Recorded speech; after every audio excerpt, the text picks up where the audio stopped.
laser shot that just misses the glove of Fletcher, and the Bulldogs have the first hit of the ball game for either team here in the second inning, and Atkinson reaches on a well-struck base knock right up the middle.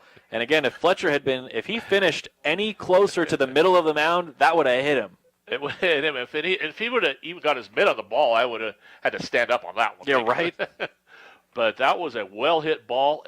As they were trying to pitch him on the outside of the base, away from him, as he was a left-hander. And Fletcher just left that one over the plate, and Nate got all of it. And it's now going to be the first pitch to the number 5 man in the order, Blake Bodie, the right fielder, as Fletcher seems more comfortable with the righties. He attacked Gregory, Apple, and Huber, and he goes right back to attacking the right-handed Bodie, as the corner infielders are both in. Of course, first baseman Beach is playing on the bag with the runner at first, but the third baseman, Schenk, is playing in on what would be the infield grass, but it's just the different infield-colored turf. Infield turf, yeah. So it's, again, for those of you who haven't been here before, where the infield dirt would be and where the mound is, it's all crimson, of course, because we're at Washington State, so the crimson color there. And then on the infield, it's the vertically cut-looking grass. It's, of course, turf. And same thing in the outfield with the vertically cut-looking turf out there as well with the different shades. Atkinson diving for second. Wow, that throw was a little off by Danner Halling as Nate swings his body all the way around. Those steals from Nate have been very fun to watch as Bodie has the count. He's behind a little bit right now. He's going to have to fight for this one. It's 1-2, but Atkinson now in scoring position, so that was a fantastic steal for the Bulldogs. It was a great steal. The throw was just a little bit off. Fletcher sets and fires.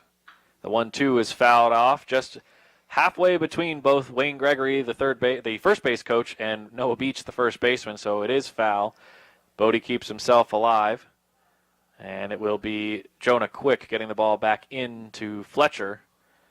And actually, they're going to see if they want to keep using this ball or not. And the umpire will keep it. So, new ball is out there to Fletcher. A ball and 2 strikes. Nate takes his lead down at second base. Fletcher from the stretch comes set. He'll fire. Bodie knuckles this one off the hands, and he just got the bat to it. Able to keep himself alive. That was an impressive. He could see he was waiting. That's going to be in the zone. Just get a piece of it. Just a slight hesitation there, just behind just a little bit. So it kind of went off foul right over the stands here. Out of play. A ball and 2 strikes. Nate down at second. Nobody out. Fletcher looks back at Bodie and at Atkinson. Here's the pitch. Strike 3 is called as Bodie gets caught looking. And that's the second strikeout of the day for Fletcher. His first on the looking side, as each pitcher now has 2 strikeouts. But this is the first one looking for either pitcher. Mm-hmm. As we see now, center fielder Kieran Anderson, batting 6th in the order, will step in. The tall right-hander twirls the bat to his shoulder, and Fletcher comes set. The first pitch to Kieran. Ground ball headed toward the shortstop. Atkinson avoids it. Not going to go to third and get the lead runner. It was a smart play by the shortstop, Burley. He gets the lead runner, Anderson. Kieran is retired, but he gets the job done, and he moves Nate that much closer to a score. And now the position he's named for, he's playing at, and we'll see what he can do. The designated hitter, Kellen Becker, will try to bring home the first run of the game for either side. So the 6-3 force out retires Anderson, and here's the pitch to Becker. High chopping ground ball over the top of Scotty Parrish. He didn't even flinch. Scotty, not the same as Bodie in a lot in the similar height type of ways, but yeah, both of them just don't flinch when the ball comes near them. They're just ready to play it if they're in the outfield, and if it's coming at them when they're at the plate, no big deal. Well, Scotty's been around baseball forever. Right? Yeah, you can say that again. Kellen fouls off a pitch into the netting here behind home plate, and so going to retrieve the ball is Lane Gingrich. Lane is up next should Becker reach base. No balls and 2 strikes. A runner at third with 2 down. Fletcher taking his time to get the sign from Halling. The 0-2. Swing and a miss as Becker unable to make contact, and that will retire the side. Runner gets to third. Atkinson stranded there. 1 hit, no runs, no errors. It's the Bulldogs 0. And the Lancers 0 as we go to the bottom of the second inning. Tyson Schenk, the third baseman for the Lancers, will lead things off when we come back to Bailey Brayton Field here on 1450 KCLX and also online at listentothegame.com. I'm here. 60. Oh, sorry. I'm here. 60. 60.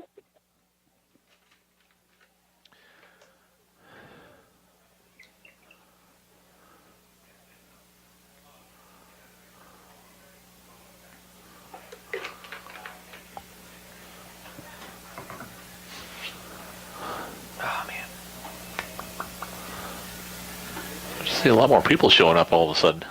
30. That's good. Yep.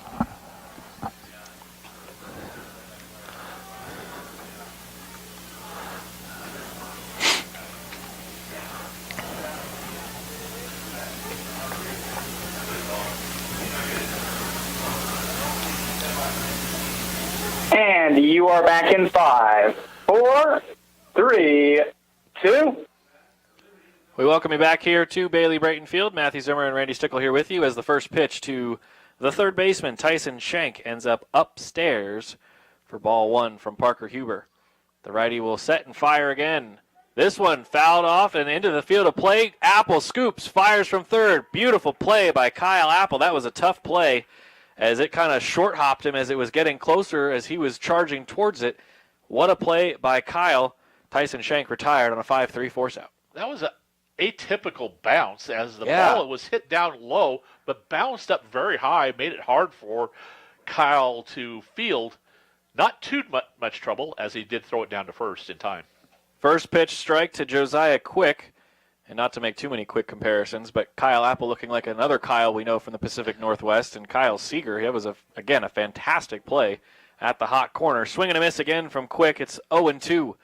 Parker ahead quickly. The first two pitches and the final one is going to be a swinging miss, and Cal just couldn't quite glove it, so he ends up charging down halfway down the first base line and making the tag of Josiah Quick, the left fielder. Not quick enough. No. Had to use that pun right there. My bad. I was waiting. Not quick enough, and Cal was quick enough. Yes, he was. Actually, Josiah didn't really get out of the block very quick. No, he did not. He kind of just stuck in that box.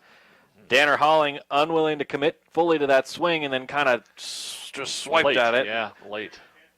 On the scoreboard out in center field, that pitch 83 miles an hour. That one 84 from Parker Huber. He is ahead 0-2. So Huber firing bullets here early. 0-2 to the third batter in the inning. Looking to find the final out, the pitch. Whoa! Up and in. Very close. Thought it hit him. They're going to say that's a foul ball. I think it hit the bat. It must have. It made it, well. It made certainly an awkward noise. Couldn't tell if it was bat, helmet, or what have you, but it will stay at 0-2. And our instant replay machines broke again. Oh, that's unfortunate. Huber winds and fires. Swing and a miss. Strikes out the final two of the inning. Parker is through 2 innings. He's only given up a walk. 4 strikeouts for Parker Huber.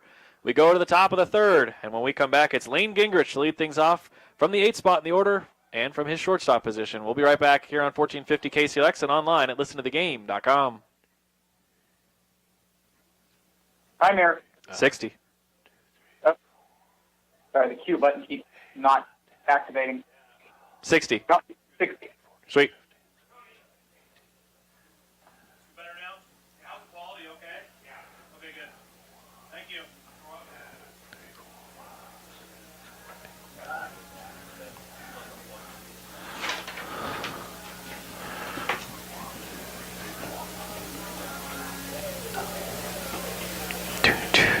Shake. 30. Sweet.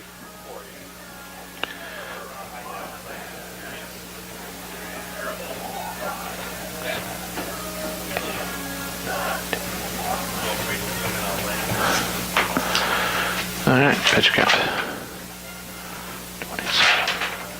Jeez. Well, it's way far apart. You are back in 5, 4, 3, 2. We welcome you back here to Bailey Brayton Field at Washington State University in Pullman, Washington. It's the Colfax Bulldogs and the Liberty Lancers for some boys high school baseball. Both teams, 7 game. This their 7th game of the year. Colfax looking to improve to 7-0.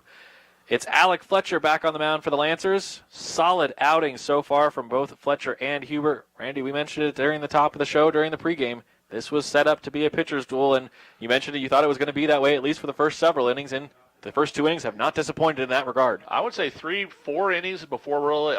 We'll see how it gets going, but I would say probably by the 4th inning we might see things open up a little bit.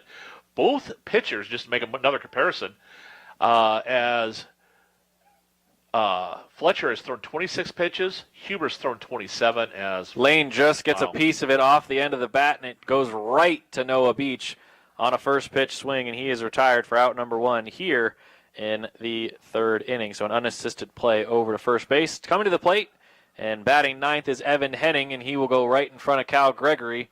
Evan will try to reach to give Cal someone to bring around. And with 1 out on the board, Evan checks down at third base, gets the sign from Coach Parrish, and he will dig in. He is just about perfectly in the middle of that batter's box. And that's a strike just on the inside corner for strike 1. One of the benefits of being one of the guys, I don't want to say at the bottom of the order, but just down the line, is that you can kind of see what your teammates are getting from Fletcher and see how he wants to attack each guy. And so that is probably why Henning, again, being very patient, he has not swung yet. Count is 1-1. That last pitch, there was no chance he was going to swing it. It was way outside and bouncing away and actually ended up at the backstop. Cal Gregory went to retrieve it. Cal's actually retrieved a couple of balls from the backstop, one while he was actually the catcher, and now a couple when he's been a batter. That one gets away, and Cal's going to go get that one too. Nope, he decides to go back as one of the coaches for Liberty scampers out to grab it. 2 balls and a strike. Henning trying to give Gregory a batter to reach. 2-1, a big gap behind the pitcher between second and shortstop. That one gets way inside, and had Henning been hugging that inside line, that easily would have hit him.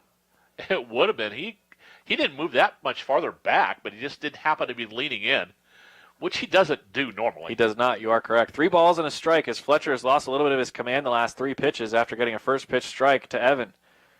Fletcher winds and fires. Upstairs, and Henning. Patience has paid off. He's gotten better. He and Chris Lewis are 2 of the ones that we've seen, Randy, that have just gotten so much more patient at the plate, waiting for a pitch that they want to hit. Yeah, and experience is just a huge factor there. Yes. And especially against a guy as experienced as Alec Fletcher. Yeah, that's... So I've seen them improve this year. Yeah. In the 6 games we've seen. So Henning on at first, Cal at the plate. Gregory takes ball 1 inside. A little high as it approached as well. Ball 1. So again, we're back to the top of the order. Cal popped up to Noah Beach, just in fair territory. Fletcher checks Henning over at first. Here comes the 1-0. This one runs outside for ball 2. Gregory had a 2-2 count before he sent the ball skyward into the range of Noah Beach.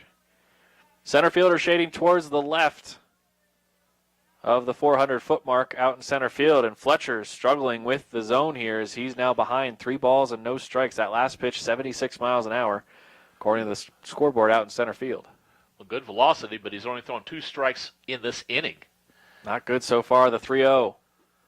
Bounces in there, ball 4. Cal will take his base and move the line along as Henning moves up to second. Apple will have his chance at the plate, and Parker Huber will be on deck. Well, now for Colfax batters, patience becomes the game. Because now it's force him to throw you a strike because he has not found the zone only 1 time in the first 2 batters. So now Fletcher comes set with a runner at first and second. Beach in on the infield part of where the grass would be, and that ball comes inside, ball 1. That was a close one. That one was much closer than the others. That's a hard one to lay off of, to be honest with you, for Kyle. But Kyle's got that experience. He knew, and he waited and watched. And you're right, though. That was probably really hard for him to hold off. The 1-0. That one finds the zone as it was tailing back inside. It started way inside, and it started to tail back towards the outside and ended up in the middle of the plate. Kyle just didn't know what it was going to do, and then it finally dropped into the zone. A ball and a strike, the pitch. Kyle smacks it through the gap of the left side. Coming around third is Henning. That one's going to get all the way to the wall. Cal's going to score from first. Apple's going to charge for third. He's going to get it easily to third. The ball is coming in, and that's where it's going to stop Kyle Apple. A bases clearing triple puts Colfax up 2-0. Well, you talked about it earlier. You said that if a ball gets beyond the outfielder, it can roll forever, and this one did. Nice hit by Kyle Apple, but you saw the runners. They were already, especially Cal Gregory. He was way out there anyway. I don't know what would have stopped him. A brick wall? I don't know. The only thing that would have stopped Cal was probably that, a brick wall. And even then, he probably would have found a way to run through it or around it. Ball 1 to Parker Huber, who struck out on a 2-2 pitch in the first inning. That was his only time up so far. But Colfax has given their pitcher, who's at the plate, a 2-run advantage with a runner at third with only 1 out. Here comes the pitch. Parker watches and has it come up high and inside. Not quite the full chin music we've seen the last couple of weeks, but that one was a little bit of, hey, get off that inside part of the batter's box, and Parker does not move. You brush him back a little, yeah. The 2-0. Bouncing in there and stopped by Halling. Immediately Parker puts up the stop sign to tell Kyle Apple that ball was not going anywhere. That's one of the things I've always appreciated about Colfax the 3 years that we've called it together, Randy, is that these guys communicate so well, whether it's verbally, just hands, or even just looks. They've got a good communication system from the coaches on down. Well, especially when it comes to running the bases. I think, the batter knows exactly I'll be honest what's with you. the signal out there. The Mariners could really take some lessons from the way the Colfax Bulldogs run the bases. That ball nice is hit. popped up. Well, And we'll get out of play on the foul territory side, and we'll go into the visitors' bullpen here at Bailey Brayton Field. And that will fill the count at 3 balls and 2 strikes. So Apple again, after his 2 RBI triple, stands at third. Parker's trying to bring him home and increase the lead for the Bulldogs, which sits now at 2-0. The 3-2. Parker sends it on a line right to the second baseman. It drops out of the glove, but it is retired over to first. That was a good play there by Jake Carr as he is able to retire Parker Huber. Didn't allow the fact that the ball jumped out of his glove to stop him from making sure to just stay calm and finish the play. Unfortunate for the Bulldogs, but the Lancers get away with that one because Kyle had to stay at third because if it was caught in the air, there's no way he could have scored. he didn't have an advantage of getting out in front of it, and then a quick defensive play. Ooh. Nate nearly sends this one fair, but it just gets fouled down the first baseline. Noah Beach also was giving it a look, but he was going to have to really lay out for that one. Strike one. I think Kyle, talking about bats, I think Kyle liked that one. He thought that one was going to be fair. No. He tried to will it fair, that's for sure. Tried to suck it back into the playing field. No balls and a strike. Atkinson at the plate. The pitch from Fletcher. Swinging a drive deep into the right center field. This one is going back, and making the grab is, that would be Kellen Watson, the center fielder, and Atkinson is retired on a real deep fly ball. Not quite to the warning track, but that was a deep shot. Out number 3 is recorded, but the Bulldogs strike first. 2-0 Colfax as we go to the bottom of the third. And leading things off will be the man that just got the third out, Kellen Watson, the center fielder for the Lancers. We'll be right back here on 1450 KCLX and online at listentothegame.com. I'm here. 60. 60.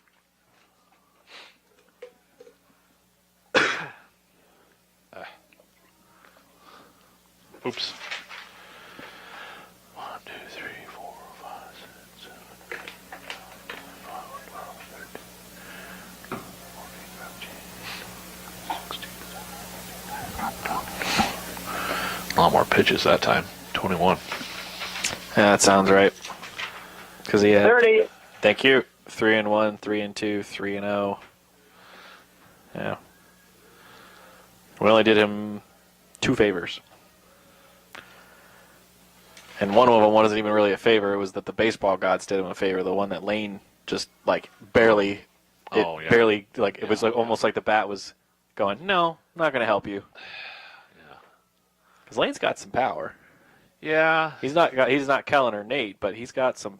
And you're back in he can 5. sting it, as they say. 4, 3, 2.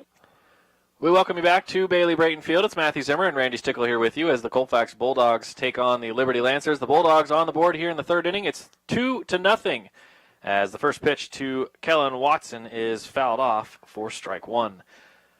And this backstop, we mentioned it is a little bit deeper, but that kind of tells you, Randy, how hard Parker Huber can throw. That ball was fouled off, and it still bounced almost all the way back to home plate. The 0-1. Cut on and missed. 85 miles an hour. Man, I knew Parker could really spin it, but that's some fast heat. Did they have the gun last year, the speed gun? I can't remember if they had it up. I don't remember reading it last year. I know that they had, obviously the sign is up, but Right. I don't know if it was active last year.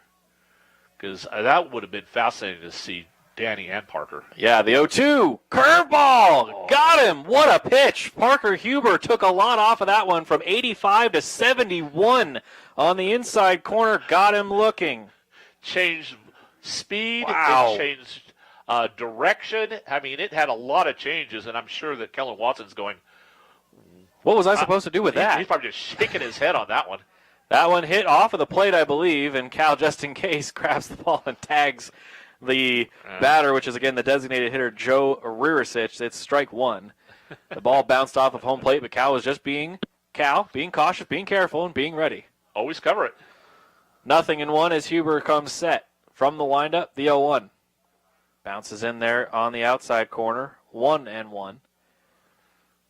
The right side of the infield, that's, of course, Atkinson and Henning are towards the outfield, whereas Gingrich and Apple are about midway to the near side of the infield. That one is fouled up over the top of the backstop for strike two. Parker is 2 strikeouts for each of the first 2 innings, so he's got 4 right now. Danner Halling was getting some flack from somebody down there. 1-2. Yeah, I'm not sure. Parker Huber's pitch. Swing and a miss. Strikeout number 6 for Parker. Well, he's certainly found something. Certainly has. 6 strikeouts through the first 9 batters, The only batter he did not retire right away was a 5-pitch walk to Burley. The first pitch to Fletcher runs outside for ball 1. Did he go? He did not. Ball 1. Well, Parker struck out the first 2 guys with a 1-2 pitch. He had to get that ball out of the way early, apparently. The next offering. That one's bouncing up the middle, and that's the first hit that Parker Huber has given up in the last 7 2/3 of an inning. And that will go down as a base knocked towards the right side. As it got past Evan Henning, there was no chance for Evan to get to that. Well struck by Fletcher. And the second time and third time through the lineups is usually when you start to see guys make improvements. And Fletcher, his first time, struck out. Second time, he finds the ball onto the bat. Well, you got to look at Fletcher and Burley. Not quite as familiar with Carr, but those guys are good base runners and good hitters anyway. So this is their opportunity. Cerebral players, those two. 1-0 to Carr. Inside. Carr nearly wore it on his wrist. He's able to pull back just in time. 2 balls and no strikes. Parker really trying to get him off that inside lane. He might have gotten it back up maybe 6 inches. That's a pickoff attempt, and that is just grabbed by Nate. Parker trying to keep Fletcher honest over at first. 2-0. The pitch from Parker. Misses low. You see this happen to some pitchers at times, in the majors even, and at the college level when they have to go from pitching in the windup to the stretch. It kind of throws off the rhythm. The 3-0. And Parker walks him. So it's now going to be runners at first and second. So the tying run goes to first. And the go-ahead run, Matthew Burley, the man who reached on a 5-pitch walk. He will take his cuts next. 2 outs on the board, and Cal Gregory and Parker Huber, the two of the more senior players and captains on this team, going out to have a chat. And probably more than anything, just giving Parker a chance to, okay, that one didn't go our way. Let's reset. Exactly. Kind of regroup a little bit and know what you have to do for the next batter. Facing Burley, the pitch. And right down the heart of the plate with a little bit of English on it. It's strike 1, fouled off by Burley. And retrieving the ball is the man due up next, should he reach. And that would be Noah Beach coming up. He's standing in the on-deck circle. No balls and a strike. Runners are at first and second. The pitch. Swing and a miss. Big cut by Burley. That one blows by him at 83. Didn't he have one earlier in the first inning where he leaned into it so far that he went into the other side of the batter's box? Certainly did. That looks very familiar. 0-2. Tried to get him to chase, and this one was going low and outside the whole time, and so holding off was Burley. Count at 1-2. 2 outs, runners at first and second. Parker fires. This one gets away from Cal. It gets stuck and now bounces out of the backstop, and it will be runners now at from first and second to now second and third. Parker just seemed like he tried to overthrow that one as he put a lot of effort and energy behind that pitch, and it becomes ball 2. Count even, 2-2. And it did bounce off the backstop. Fouled away and into the netting behind home plate. Parker gets a new ball. He thought that was going to be the one. It was a little high heat across the letters of Burley. It says Lancers across the chest for Liberty. And Noah Beach has got a pair of foul balls. Yes, he does. He's collecting them over there. Time is called very late. And by the way, I was wrong. It does say Liberty across the chest for the Lancers today in their red jerseys. Some L. It's one of those L's. Yeah, L's. 2-2. Swing and a miss, but it hit Cal's foot. That's going to get stuck in the backstop. Time is called. That's unfortunate as Parker strikes him out. It'll not count, obviously, as an out. And coming home is Fletcher, so it's now the tying run at third base. 2-1 after the 2 balls and 2 strikes swing and miss. That ball just hit the wrong spot, bounced straight up into the air, and had a tailwind coming back towards the backstop, and there was nothing Cal could do. It ended up in the netting, caught between the padding and the netting behind home plate, and Cal just looked at it and went, really? Yeah. Fine. 2 outs on the board. Runners are at the corners. Beach sends a skyward shot left side, and that one is out of play. Strike one. He's had 2 pass balls or foul balls or whatever kind of go and stop right next to the fence in this inning. That is unfortunate. No balls and a strike. Runners at the corners. Outside to the lefty, ball 1. Noah popped up to his first base counterpart, Nate Atkinson, to end things in the first. Parker's 1-1. Cut on and missed by Beach. He was committed to it. A little late on the swing as Parker gets it by him. A ball and 2 strikes. Runners at the corners. Tying run is at third. It's Jake Carr over there with Matthew Burley at first. 1-2 to Beach from the stretch. Ground ball, foul. Kyle ready to cover and snagging it in foul ground. Gets the ball back to Parker, and we'll reset things. Almost 45 minutes in, where it's 2-1 in the bottom of the third inning. Colfax leading here by a run, trying to get to the top of the fourth with no more damage. A ball and 2 strikes. Parker from the stretch. Foul tipped. Cal just couldn't quite hang on to that one, as that was going to be a tough grab for him. And it ends up hitting off the end of the bat from Noah and hitting off of home plate. So the count stays at 1-2. Runners at first and third. Parker checks the runners, checks the sign from Cal. He comes set from the stretch. Whoa, inside, and he lost him. He hit him with the pitch. So now the runners fill the bases. Carr at third, Burley at second, Beach at first with the third baseman batting fifth, Tyson Schenk. Parker will take his time, get back on the mound, fix the hair. He's got a lot of it, so putting it all back in its place, and now he'll go back to the windup. And it's going to be Schenk fouling that one off for strike 1. You mean he shanked the ball? Ah, well played. Well done, well done. All right. I did that with Quick earlier. Yeah, we're having Fair play. The 0-1 pitch. That's upstairs for ball 1. All the runners, again, we've seen this with Colfax. They do what they can to maybe get inside the head of the pitcher, and the runners taking massive leads. Here's the 1-1. Cut on and missed. Schenk was swinging for the 400 spot out in center field as he missed that one. Parker with yet another 1-2 count. Can he close the deal against Schenk? The pitch. Up high and nearly hit him in the helmet. Schenk ducked under it. And we have a 2-2 count. Parker struck out the first 2 batters on 1-2 counts and hasn't gotten a batter out since. And now, swing and a miss, strikes out the side. 1 run scored. It was the only man to get a hit so far for the Lancers. 1 hit, 1 run, no errors. Colfax 2, Liberty 1. When we come back to the top of the fourth, leading things off will be number 5 in the order, Blake Bodie for the Bulldogs. Here on 1450 KCLX and also online at listentothegame.com. I'm here. 60. 60. Thank you.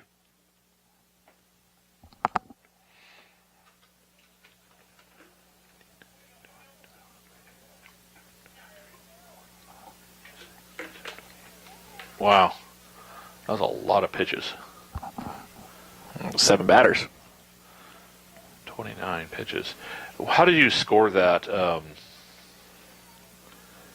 Probably Burley. K wild pitch, or no, pass ball. Pass ball.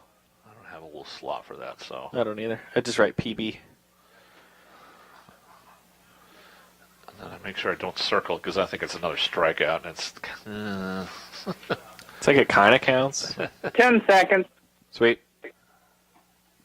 Left the bases loaded. Andy, you are back in. 5, 4, 3, 2. We welcome you back here to Bailey Brayton Field. Matthew Zimmer, Randy Stickle here with you. We want to remind you today's game is brought to you in part by Chipman & Taylor Chevrolet, Colfax Monument, Mountain View Automotive, Jones Truck and Implement, Nolan Heating and Air, Whitman Hospital, the Wilbur Ellis Company, Microwag, the Rosars and Colfax, GCAM Plasma, Meineke Car Care Center, and Redinger Heating and Cooling. 2-1 Colfax as we go to the top of the fourth inning. And it's the Bulldogs leading things off here in the fourth, with the number 5 man in the order, Blake Bodie. Fletcher back on the bump for the Lancers. He'll wind and fire. And he finds the zone there after a strange third inning where both of these stellar pitchers struggled. A first pitch strike from Fletcher to Bodie as he's regained his momentum.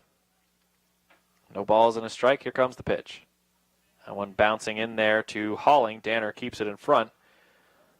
1-1. Your 3 due up for the Bulldogs. The only 3 who didn't get a chance in the third inning, Bodie, Anderson, and Becker. 1 ball, 1 strike. Long look in from Fletcher, the windup and the pitch. Bodie, whoa! Did not have a great grip on the ball, and Bodie, one of the few guys, and might be the only guy, does not wear batting gloves. And he usually uses the dirt for help on the grip side, and we're, of course, playing turf, and so there's not really any dirt for him to rub on his hands to use. And he just swung so hard the bat flew out of his hands, and Coach Scotty Parrish moved about 2 feet to his right. The pitch. Bouncing in there is Bodie. May have lost his bat, but he didn't lose his eyes as he held off 2-2. As he really focused in on it and kind of leaning down a little bit to make sure, does that stay down low? The 2-2. Running away outside for ball 3. It hits the backstop, and Kieran Anderson will retrieve and hand the ball off to the umpire. Kieran will go back. Scotty Parrish giving him a little bit of a nod of encouragement, saying that's what you wanted to do. That's right. Be patient out there. 3 balls and 2 strikes. Fletcher, the windup and the pitch. The payoff is outside for ball 4, and Bodie behind gets it even and walks. He was behind 1 and 2 after he threw the bat aside, and since he let go, he didn't swing again, and he didn't need to. He did better after he lost the bat than he did. Probably wouldn't have worked for... I don't think that's going to be a game plan. I don't think anybody's going to pencil that in as a good approach, but... Fletcher fires the first pitch ball to Kieran Anderson right down the heart of the plate, but low. Kieran, one of the taller players for the Bulldogs, and so he's got a slightly bigger strike zone, but that one was right around the shins and just above the ankles, right down the heart of the plate. Well, these next 2, Kieran and Kellen. That's true. The 1-0, Kieran gets a piece of it and sends it skyward over the backstop and over us here in the Bailey Brayton press box. A ball and a strike. Always nice to come here, Randy, at Bailey Brayton Field, and especially to call Colfax baseball. We can see the retired numbers in the outfield, Bailey, Brayton, and, of course, John Olerud more recently.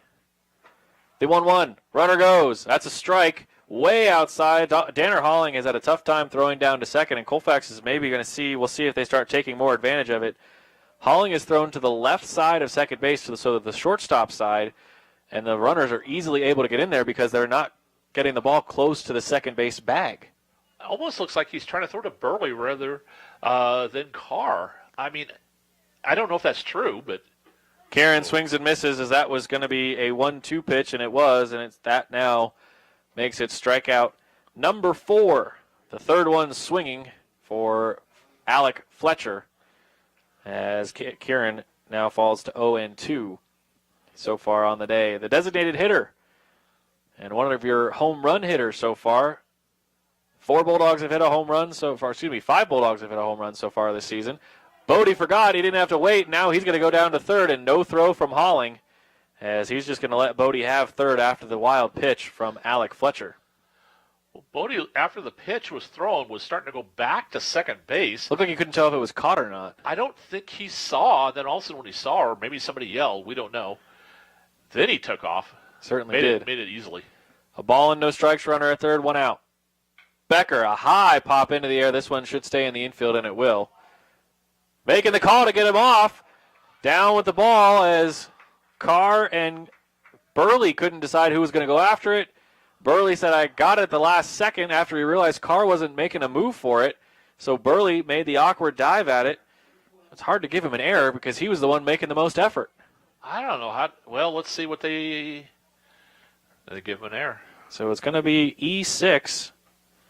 That helps reach. You could easily put it on E4, except he wasn't the one that touched the ball, so that's what makes it difficult, is that it wasn't his fault that Burley missed it.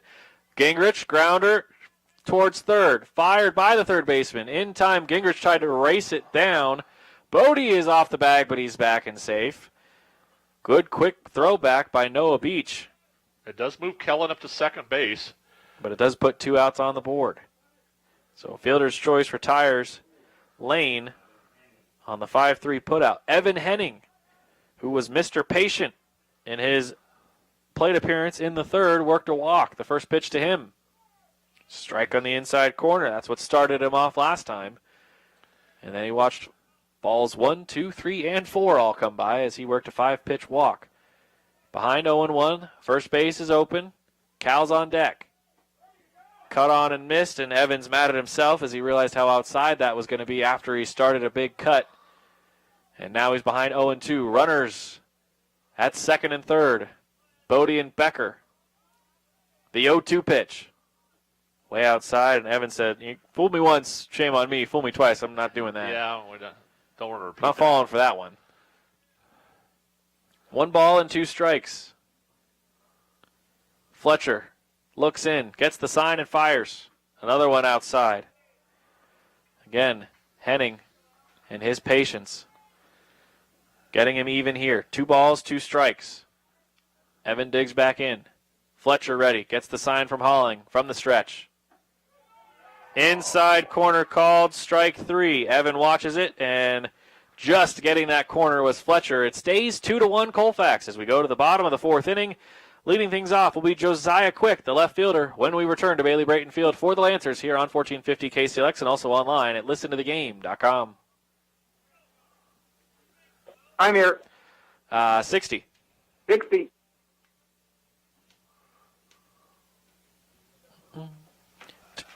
Now, I should be probably relieved here in a little bit. Okay.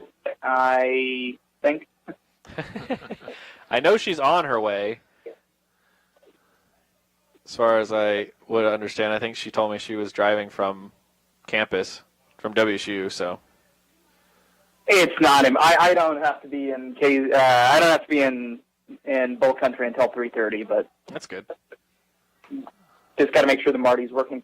20 seconds. Sweet. Oop.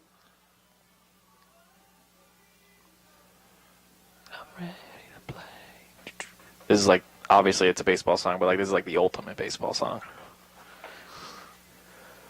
One of them. And you are back in 5, 4, 3, 2.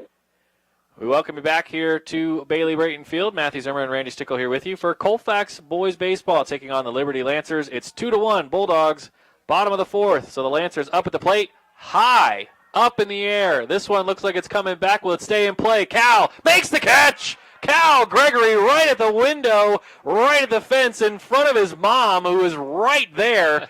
And Cal makes out number 1 on the first pitch of the 4th inning. And Cramel was just walked away just seconds. Oh, no, she's back there still. So she saw it.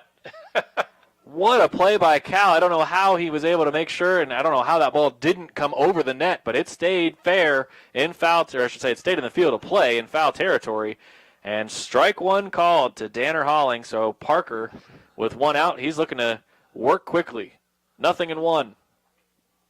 Cal tried to frame that one and just misses outside. 1-1. Parker, after a 29-pitch 3rd inning, he's trying to get that pitch count back to normal. The 1-1. Cut on and missed. 1-2. Off speed from Parker. We've seen him top out at 85 according to the scoreboard out in center field. That one, Randy, that just came across 77 miles an hour. The 1-2. Right down the plate. 82 mile an hour. Strikeout. Out number 2. And that puts strikeout number 7 on the board for Parker Huber. Again, he had 11 on the day against Reardon in his perfect game. Here comes the next pitch. This one swinging a drive deep into center field, but making it way under it is Kieran Anderson. That'll do it for inning number 4 as we finish the 4th inning. 2-1, top of the 5th when we come back, and the top of the order for the Bulldogs. Cal Gregory, Kyle Apple, Parker Huber when we return on 1450 KCLX and also online at listentothegame.com. I'm here. 60. 60. 1, 2, 4. It's 6 pitches. No. 1, 2, 3, 4, 5, 6. It was a 1-2 count on the strikeout. So you're right. I thought you said 4. No, 6 in the 4th. Okay. Okay, I got you. You might have just heard the 4 part I of just 4th. heard the 4. Yeah. I was thinking 4. That's 30. pretty good. Sweet.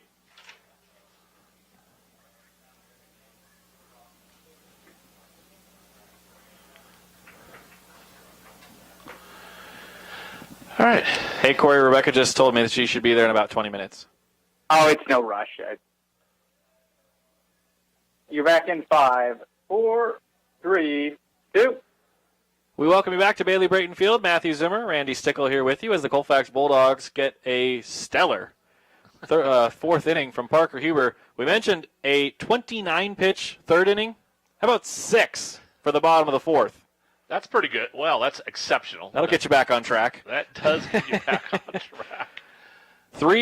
He had 4 pitches to Danner Holling, and that was because he had ball 1 and then he had 3 strikes. Then you had a first pitch swing from Josiah Quick and a first pitch swing from Kellen Watson. 6 pitches as Parker Huber able to get through the bottom of the 4th with relative ease, and with a lineup like the Lancers, you can't say that very often. So that was impressive work by Parker Huber. And to the top of the order, and a lot of work to be done for Alec Fletcher as he faces Cal Gregory in the top of the 5th. Cal holds off and watches ball 1 go outside. Cal, a mixed day so far from the plate. He's 0 for 1 with a walk and a run scored. He would score part of that 2 RBI triple from Kyle Apple in that 3rd inning. The 3rd inning, the only inning we've seen any scores so far for both teams. Colfax put it across 2. The Lancers bring across 1, and it's still a 1-run ball game to this point, 2-1 Colfax. Lancers, Fletcher from the 1-1 pitch. Missed inside, just barely. Count 2-1. I wasn't sure on that one either. Fletcher took a lot off of that one. He's been topping off probably around 77 or so. He just hit 70, so he took a lot off of that one. The 2-1 inside, nearly pegged Cal's upper inside shoulder. The one that leads for him is a right-handed batter, the left shoulder. Nearly got tagged, but he is all right and did not get hit. 3 balls and a strike. Here comes the pitch from Fletcher. And right at the bottom of the zone as he makes it a full count. 3 balls, 2 strikes. That pitch was in the 60s, upper 60s. Wow. So he took a ton off of that one. Certainly did. A payoff pitch coming. Swung on, hit into left center field. Coming on, the center fielder, Watson, with a good running grab. And he retires Gregory on the pop-out to center. Wasn't sure if that was going to drop. A little bit harder to judge here just because of the size of the field. Yeah. And it's hard to tell exactly how far the outfielders are. We mentioned before, you don't want to let the ball get past you, but some of those times when it's a shot, it's a real shot out there. And it's hard to judge even for the outfielders where the ball is and where it's going. Kyle Apple takes ball 1. He's the man with the only runs batted in, and he's one of the only ones with a hit today. Colfax has 2 hits. They have 2 runs, and both runs came because of walks given up by Fletcher as Kyle swings and misses here. He sent a shot towards the left fielder, Josiah Quick. Josiah couldn't play it cleanly, and it got all the way to the wall in left center field. Kyle was able to get to 3rd and bring home Evan Henning and Cal Gregory, the 1-1. Wow, just on the inside part of the plate. Kyle just calmly looks over at Scotty Parrish, and Scotty claps and goes, got a battle. So here comes Kyle. He's ready to battle. Fletcher ready to fire. The 1-2. Popped up. Will it be playable? No. It is going to get out by a little bit. And I think it hit underneath some of the bleachers, or it might have died in the grass that's just on the outside of the bleachers. Kyle was already all the way down at first, running it out as you're supposed to. 1 ball and 2 strikes. Quick had run all the way from where he was stationary out in left, to now he's got to run all the way back. The 1-2 pitch. No chance there, as Kyle was going to watch that one the whole way because it was starting to die before it even got to home plate. Hit the ground before it got to the plate, maybe even before it got to the outside of the batter's boxes. And now it's 2 balls and 2 strikes. 1 out on the board is Gregory's pop out to center. The 2-2 pitch on the way from Fletcher. A base knockout into left center field. That one's going to get down. Trying to cut it off is Watson. That's going to get all the way to the wall. Apple's got a chance to go for another triple. He's going to get to second. He's rounding, coming to third. He is going to be told to stay up with the ball. And up he will slide into third. Back-to-back at-bats that turn into Kyle Apple triples from the number 2 man in the order for the Bulldogs. Well, right now, he's looking like one of the best bats in the league. Absolutely. Hitting the ball exactly where it needs to be, and then some great, solid base running. Of course, the size of this field doesn't hurt him getting extra bases. Right. But they were solid hits no matter what. They certainly were, as the pitcher will try to bring him home and add to the run support. Parker Huber at the plate. The pitch. Parker just missed the barrel of it on the upper part of the bat. Strike 1. You think if the Watson wouldn't have caught Cal Gregory's, he would have been back in the dugout watching. That's very true. No balls and a strike to Parker. Bouncing in there. That one gets away. Kyle's got the speed. He's going to run. He's going to dive. He's going to slide in safe. Wow. And the turf had him so fast that he slid through home plate and almost made it into the on-deck circle for Liberty. It's 3-1. Colfax, as Parker will now have empty bases, and the infield will return to their normal spots. A ball and a strike, the pitch. Outside and running away from Holling as it got underneath his glove. Atkinson will retrieve from his spot on the on-deck circle. It's 2-1. So when Parker was at the plate with Apple at third, the entire infield was standing on the inner part of what would be the infield grass. Now they've all retreated to normal positions. Parker, half-hearted swings and misses. 2 balls and 2 strikes. I don't know that I've noticed Parker pull the ball towards left. Maybe it's just Watson being careful, but Kellen Watson is way out in left center field compared to where he could be dead center. Yeah, that's not his normal lineup. The 2-2. Parker gets a piece of it, fouls it off. He was a little out in front of it. Got a piece of it. Nate retrieves again, and he'll go back to the on-deck circle. 2 balls, 2 strikes, 1 out, 1 run already home. Kyle Apple a triple, and then getting home on the wild pitch pass ball during this last at-bat with Parker Huber. Outside, full count, ball 3. Fletcher and Parker Huber, both very good at really changing up their pitches and changing up where they want them to go. And that's what makes this matchup even more intriguing. The pitch gets away and gets below. Parker's going to check back where it was. He's going to go to first and start to round second.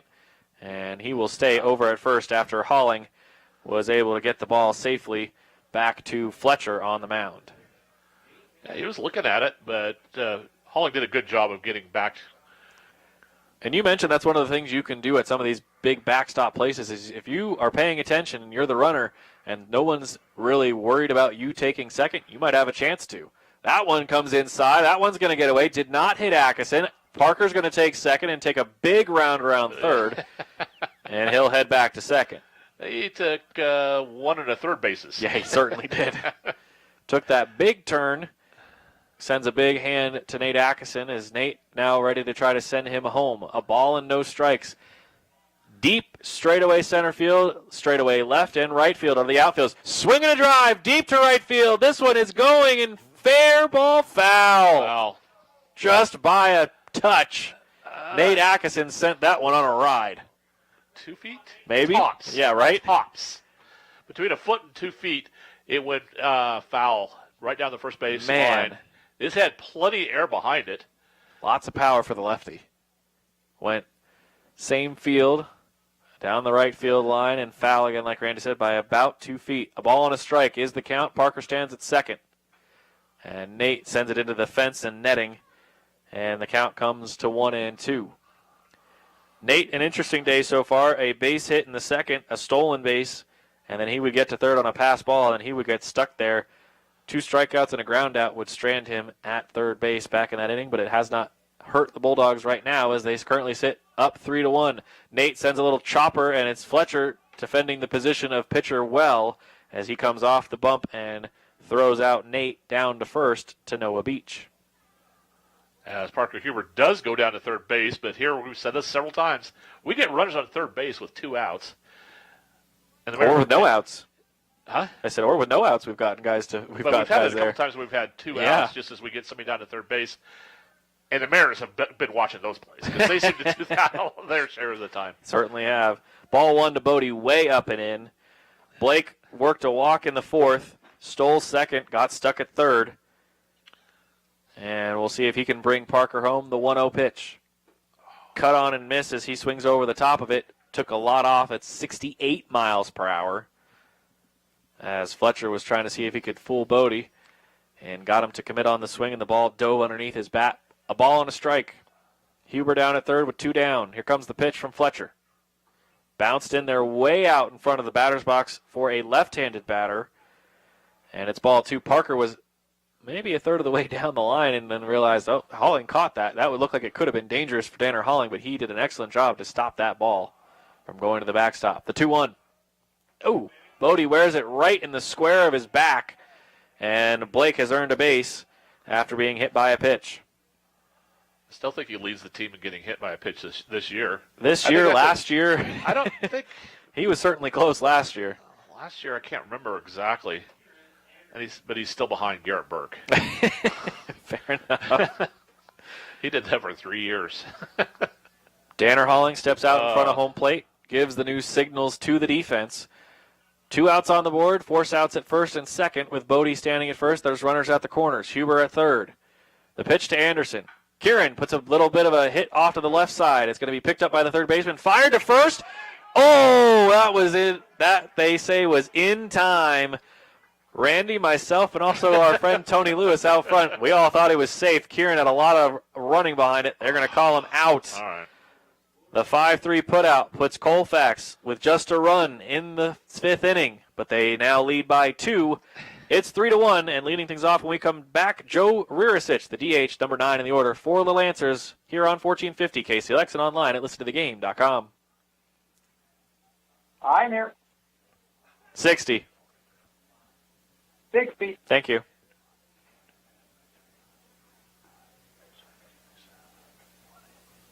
It might have been because I was looking that way, but I swore I saw a foot, then ball, and glove. You know, I got the worst angle. I mean, I would swear at it. Kind of looking, Yeah, you're at a weird spot. but I don't know.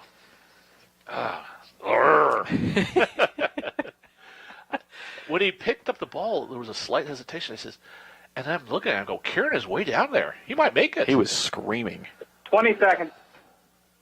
Thank you. I was like, oh my goodness. I was like, I know Kieran has speed, but that was speed I didn't think I had seen out of him yet. Yeah, he surprised me. Oops. That is... And you're back in 5, 4, 3, 2.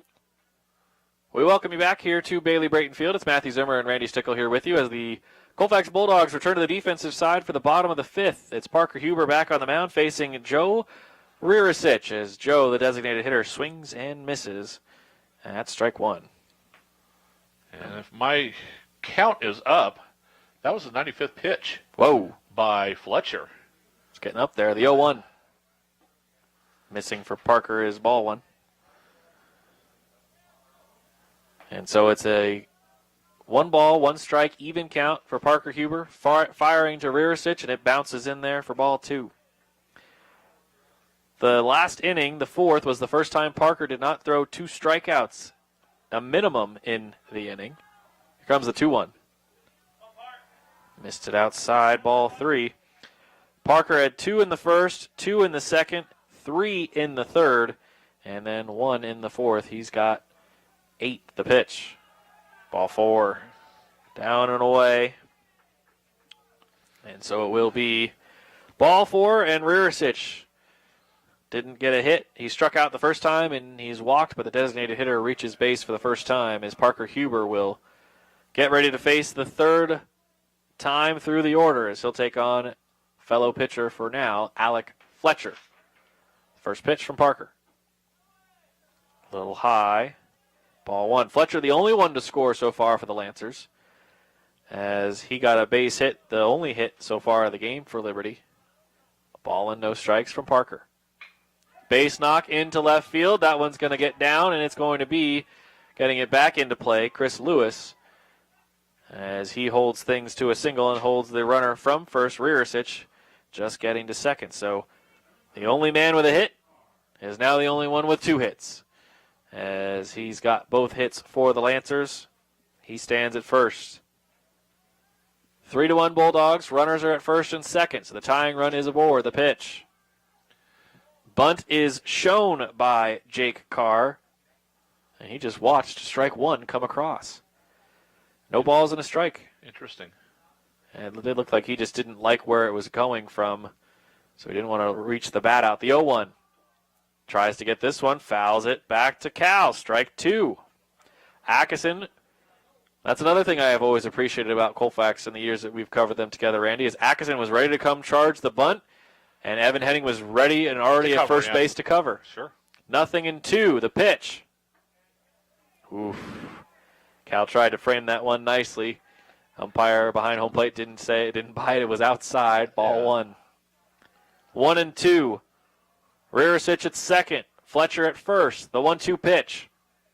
Swing and a miss way out of there. Wow. I don't know how he baited him on that one.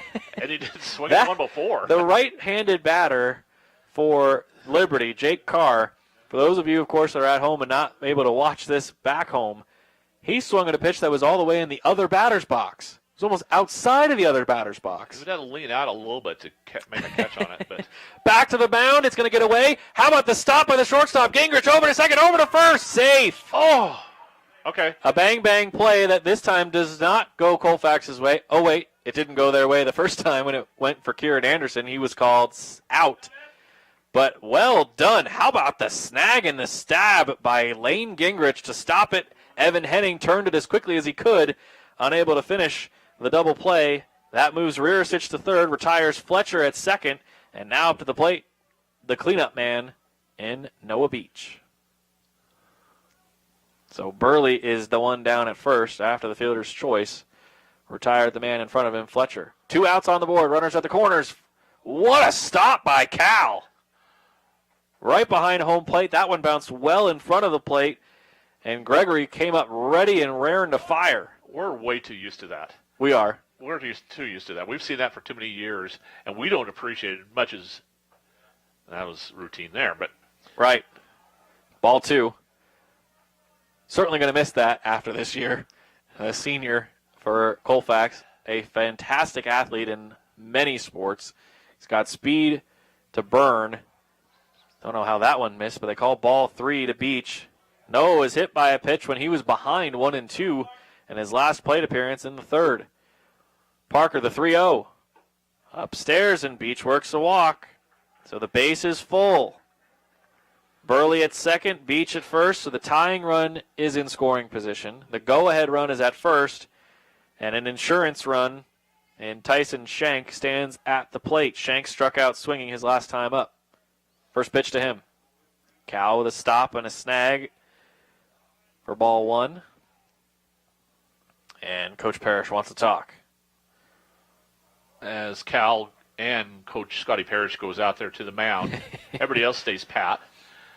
But I think my favorite part about that was that as Parker was waiting for Scotty to get out there and to have this conversation, Parker kind of put his hand out as if to go, "What? I'm fine. yeah, It's fine." he's confident. No, yeah, and you want. But that's what we love about Parker. Oh yeah, pitchers should be confident. And there's a fine line. We've talked about this before in other sports. There's a fine line between the confident versus cocky, and I think Parker dances that line very well in terms of staying on the confidence side. Yeah, by a step or so. The 1-0 pitch. Fouled away, and that one will get out of play. Strike one. Shank, one of the probably thicker players that Liberty does have. Got a lot of power behind him. A ball and a strike from Huber with the bases full. The pitch. Just misses. Ball 2. That was 83. Wow. I didn't have any idea it was that quick. 2-1. That one got on him on a hurry. That one was 81 miles an hour according to the scoreboard. 2 balls and 2 strikes. 2 outs on the board. Parker trying to get out of the bases loaded jam. On deck, Josiah Quick. 2 balls, 2 strikes from the windup. The pitch. Swing and a miss. Got him swinging. Back-to-back strikeouts of Tyson Shank. Gets Parker out of 2 innings. He got him out of the 3rd that way, and it gets him out of a bases loaded 5th. Colfax 3, Liberty 1. Top of the 6th. When we return, it's Kellen Becker to lead things off here on 1450 KCLX and also online at listentothegame.com. I'm here. 60, please. 60. Thank you.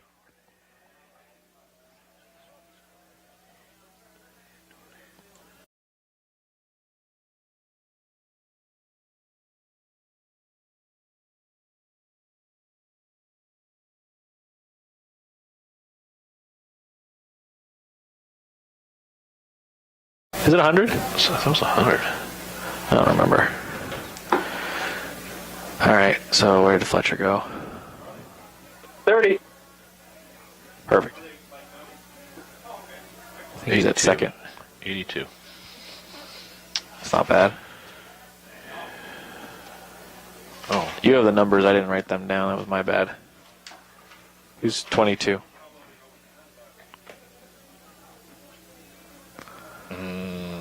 That car. And you're back in 5, 4, 3, 2.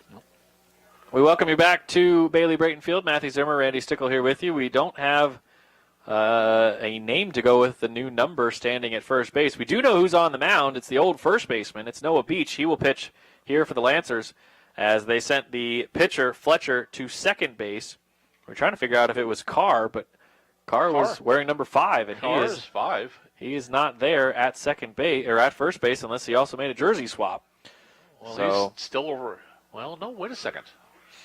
So we've got again over at shortstop is still Burley. Yeah, he's still the one there, and you've got again the only Holling changes. is still catching. The only changes are first pitcher and second base. So Carr looks like he's come out of the game, and the only sub we were given actually. I look out in right field. Right fielder is Jonah Quick, and he is 16. I believe Jonah's come out of the game. I believe out in right field we now have Carr out in right field.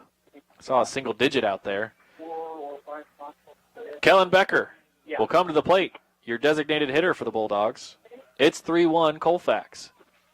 He'll look to take advantage of the new pitcher and see what kind of pitches Noah Beach will have to offer. Noah, a lefty, fires and misses, ball 1.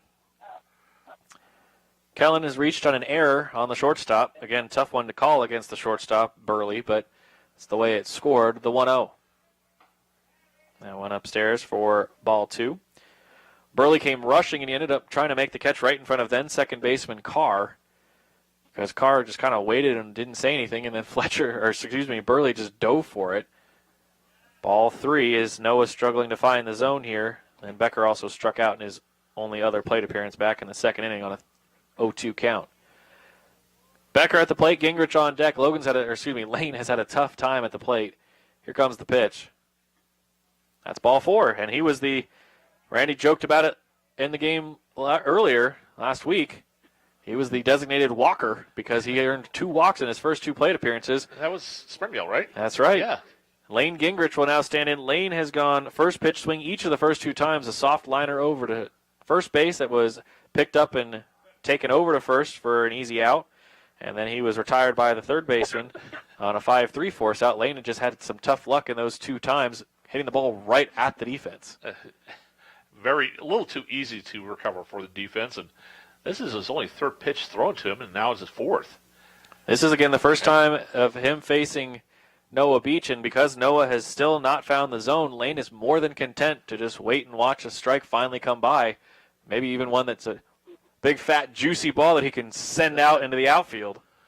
As a pass ball happened, so Kellen Becker, he strolled down to second base. You could say that Strolled for sure. He's got such a big stride. Didn't take him a whole lot to get down to second. Yep. Strike 1 as that one gets in there. That's the first strike thrown by Noah. As Lane digs back in. The lefty looks at the right-handed Gingrich. Now looks back at second base, and Becker the pitch.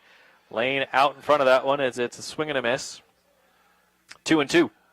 So far, I think, well, I haven't seen them all, but I think most of the pitches have been in the 60s for Noah. That's what it's looked like from That was 60. here. The last was 67. I know there was a 65 in there. 2 balls, 2 strikes, a runner at second, nobody out. Lane fouls it down right between his coach and third baseman Schenk. Coach Parrish claps and again encouraging Gingrich. That was 57. I don't think we've seen a lot of 57s here. Took a lot off of that. 2-2. Becker again down at second after the wild pitch. That one gets away. Kellen's going to go down to third. That's going to be ball 3 for Lane. And he will have a full count. So Noah struggling here to find the zone. He's found it 2 times out of 8 pitches. Excuse me. 9 pitches. The pitch. Lane fouls it off. Okay, Lane Gingrich, first 2 times at the bat, 1 pitch. Each. 1 pitch each. Now, we're already up to his 8th pitch right now. Right. Lane pokes this one foul. And we're going to have more than that. He's continuing to fight here.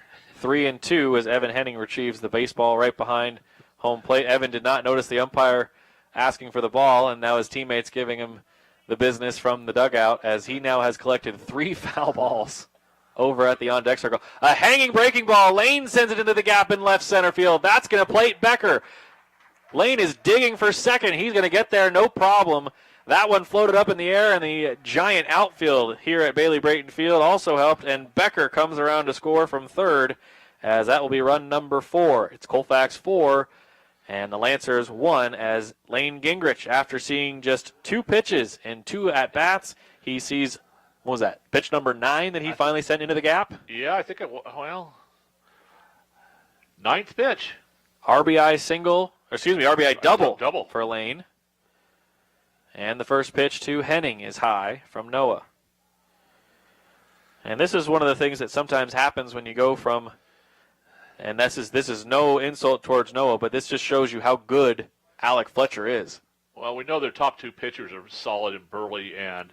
We'll see Burley in game 2. Oh. Noah goes for the pickoff back to second, and Lane kind of started to move towards third and then realized that ball's coming at me and dove back to second base safe and sound. Had a hard time switching his momentum in the right direction. A ball and no strikes, the pitch. That one missed. So Evan is ahead, 2 balls and no strikes. As the Bulldogs again have tacked on a run in the last 2 innings, in each of the last 2 innings to make it 4-1, the pitch. That one's outside. Noah has thrown 2 3-0 counts, but all 3 batters he's faced have had a 3-ball count at some time or another. 3-0, the pitch on the way to Henning. That one gets away. It's going to send Lane scrambling for third, and earning first on a walk is Evan Henning. Patience, a virtue that Evan Henning has certainly had the last several games, and he's had it the last two of the last 3 at-bats. And actually, he had it in the third one. It just caught him looking on a strikeout. Exactly. And, here again, what we've always talked about, we talked about this the first weekend down in Minnesota when we had our first games. As you develop the bottom of the order batting-wise, that's going to help your strength out. And Colfax has been doing that. Beach staying away from a lot of these right-handed batters, and Colfax has a ton of them. Noah, a left-handed pitcher. Everybody but Nate Atkinson is a lefty for Colfax in their batting lineup. So down at third is Lane Gingrich. Over at first is Evan Henning. A pickoff attempt back to Evan's side, and Evan dives back safely. Noah's used to being on the receiving end of that pitch. Sure. Pickoff attempt. Again, center fielder Kellen Watson shaded towards left. Gregory at the plate. Cal takes us. This one he's going to say, come on home, Lane. Gingrich is going to score because Beach didn't come off the mound, and it might not have mattered. But Lane will score. And all of a sudden, it's 5-1 Colfax. Runner at second base is Evan Henning. And Cal Gregory is ahead, 2 balls and no strikes. Again, 4 batters in. Noah has only thrown 2 strikes. 2-0. The count is to Cal. Taking his lead is Henning, and that ball outside, ball 3. Again, the pitch count comes into play, especially with Colfax getting a number of guys to the plate in earlier innings. So it was, again, by our unofficial count, 95 pitches for the starter, Alec Fletcher, who just caught that ball from second base to try to tag out Evan Henning. It was late. Well, you start off in the third inning where third, fourth, and fifth inning for Fletcher, he had well over 20 pitches per inning. Ball 4 to Cal. And that makes a difference. Certainly does. It adds up so quickly. Cal gets a little knuckle bump from his dad down at first. So Gregory is at first base with Henning down at second, and that sends Mr. Triple to the plate. Kyle Apple with a pair of triples today. He's got a run scored and a 2 RBI triple. Here's the pitch. Finding the zone is Noah Beach. Finally found the zone, and he finds it against Kyle. I was standing there going, well, really? Okay. Nothing in 1. The pitch. Inside and up. Ball 1.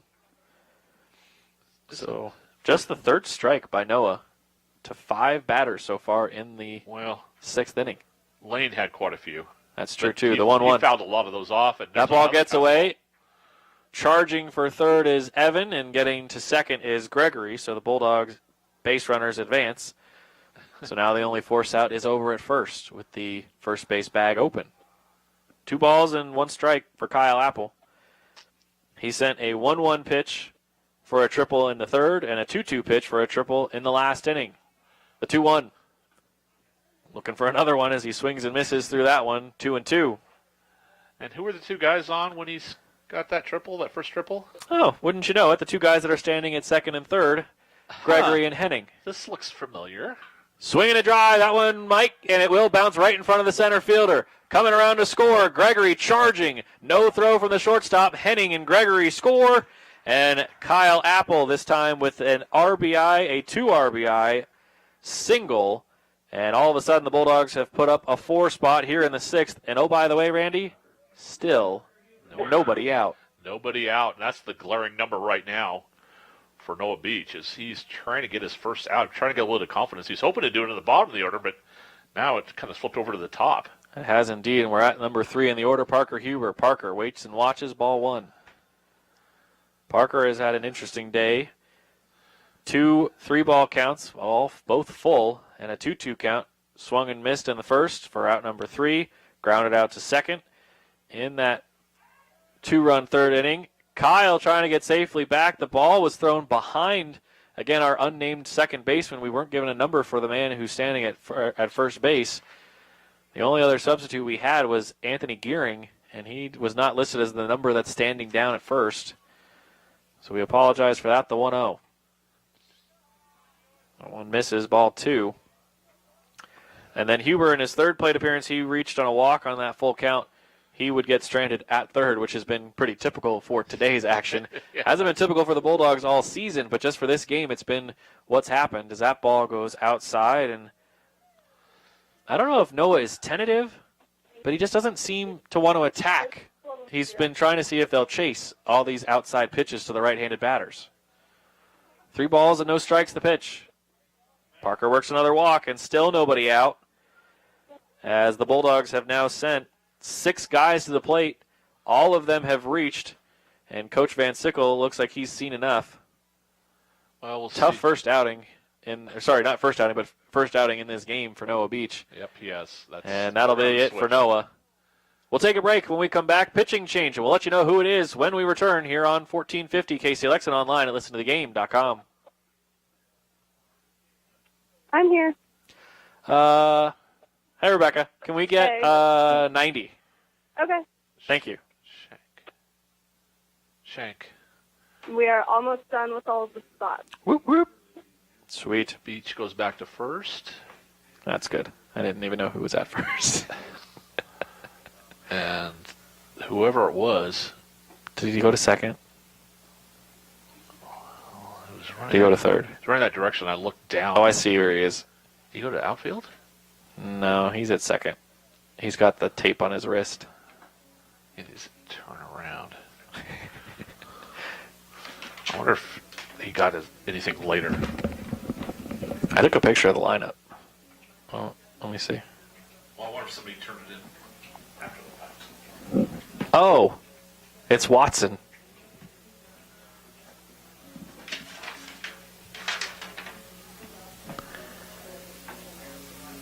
Seconds. You wrote his number. You wrote his position down twice.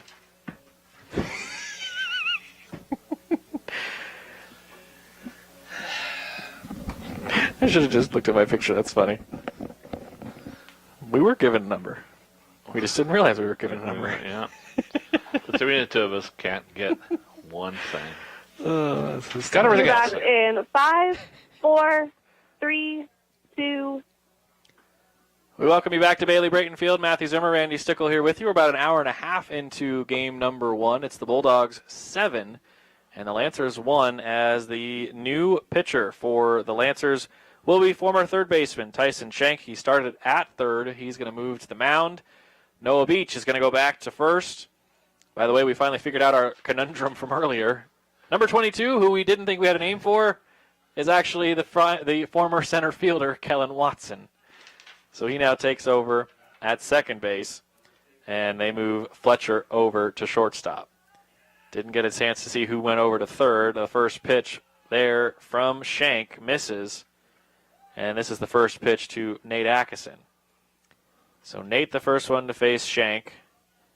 Noah unable to get anybody out, so he just goes 0, and that's going to be Nate Atkinson, a shot to left field. Coming around to score. Charging from second is Kyle Apple. He will get in to score.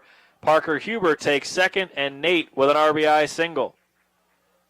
8-1 Colfax. Burley moves over to third. That makes sense. As Fletcher now is shortstop. So everybody moved around the infield. Yep, a little bit of juggling there. Watson went from first to second. Fletcher from second to shortstop.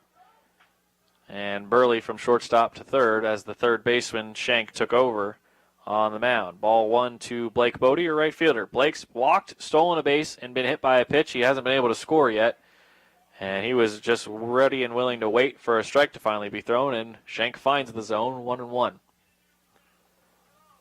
Down at second base is Parker Huber. Over at first is Nate Atkinson. That's where Nate plays. And now Parker's going to take his position where he'll probably play game 2 as he lines up and taking his leadoff right around the shortstop position. That one is chopped foul by Bodie and stopped there by Burley. Count goes to 1-2.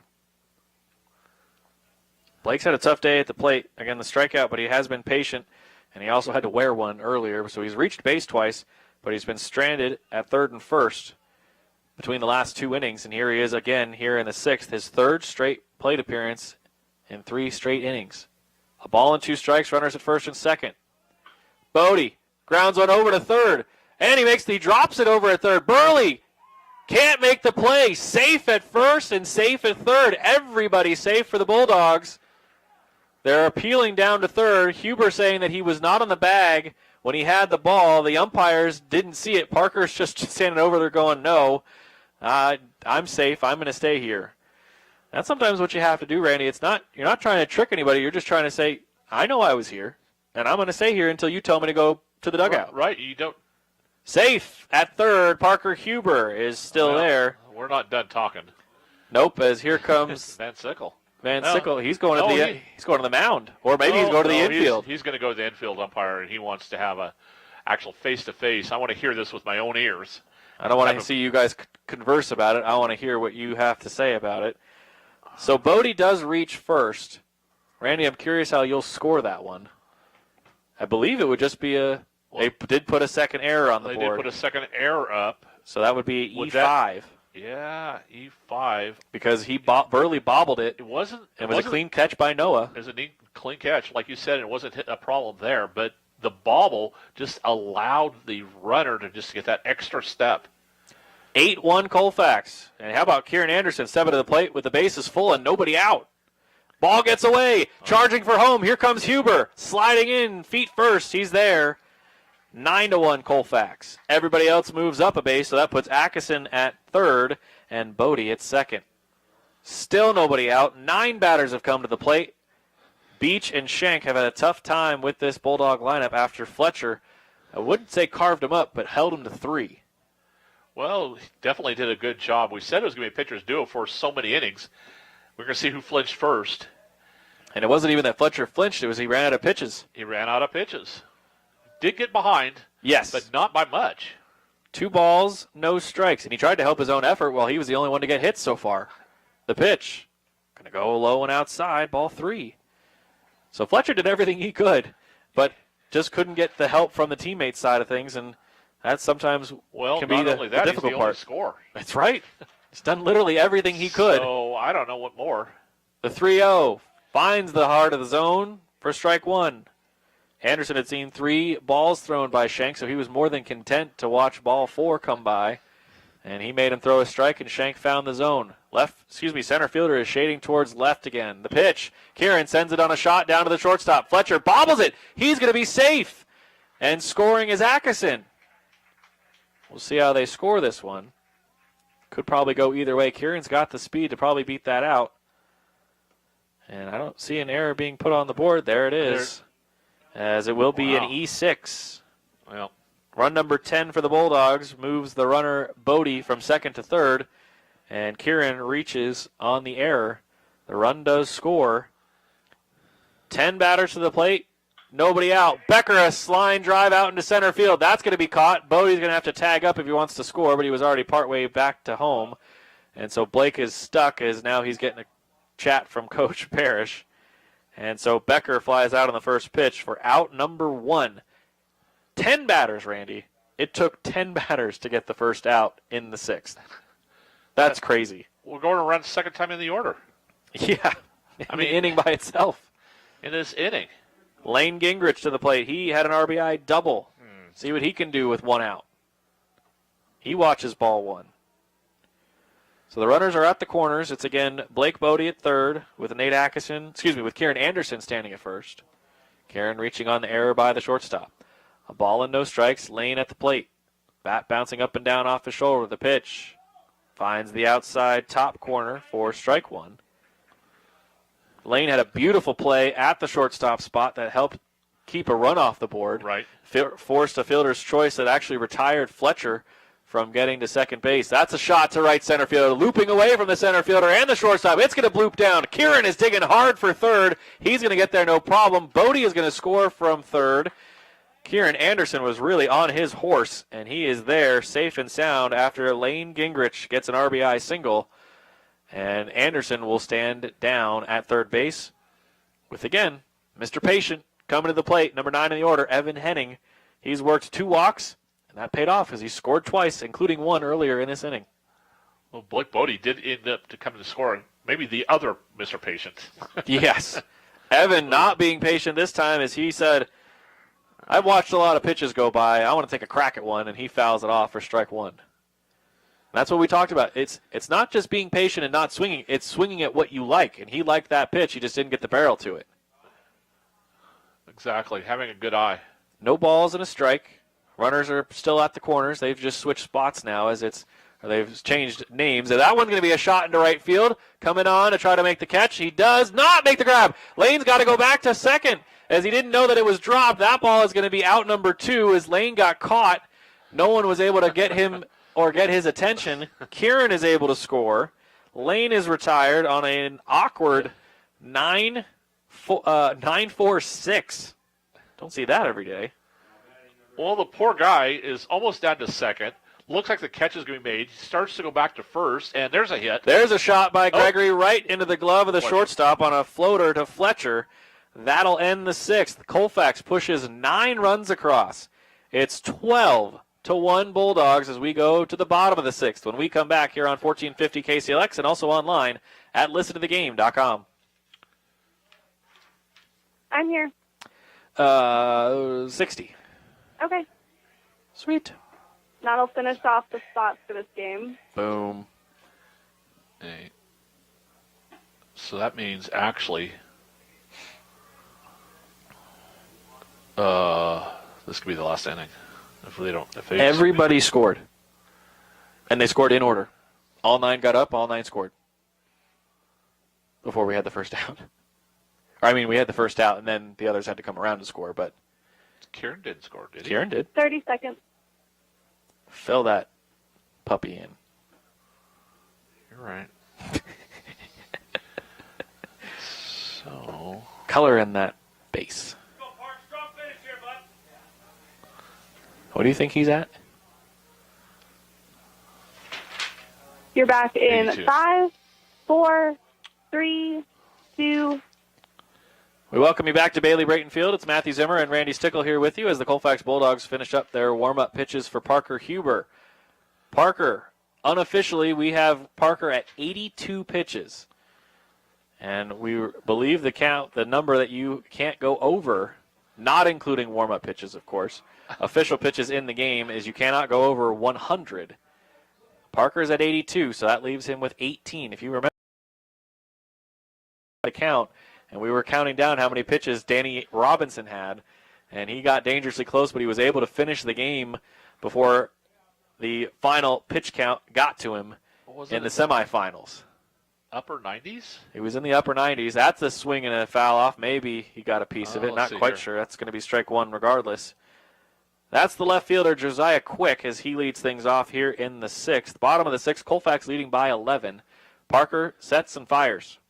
That one gets way away as it was not where he wanted it to go, and Cal tried to slide to his right, couldn't make the stop, and Parker now behind Quick, 2 balls and a strike. Well, he's had a lot of pitches, but also he's had a lot of layoff at that long inning. That's true. The 2-1 is popped up and way out of play. Goes straight over us. Straight away from over the backstop. 2 balls and 2 strikes. We're waiting to hear the Thunk. oh. No sound came, so we assume everybody's okay. 2 balls and 2 strikes. Here comes the pitch. Whoa, Parker. Over the top and right over the back of Josiah Quick as he wanted no part of that. Ducked out of the way. That one slipped out of Parker's hand. Payoff pitch will be called. Timeout.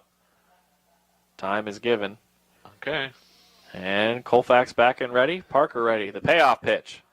Swing and a miss. Strikeout number 2 of Josiah Quick. And the first strikeout of the 6th inning as Parker Huber had to do it the long way.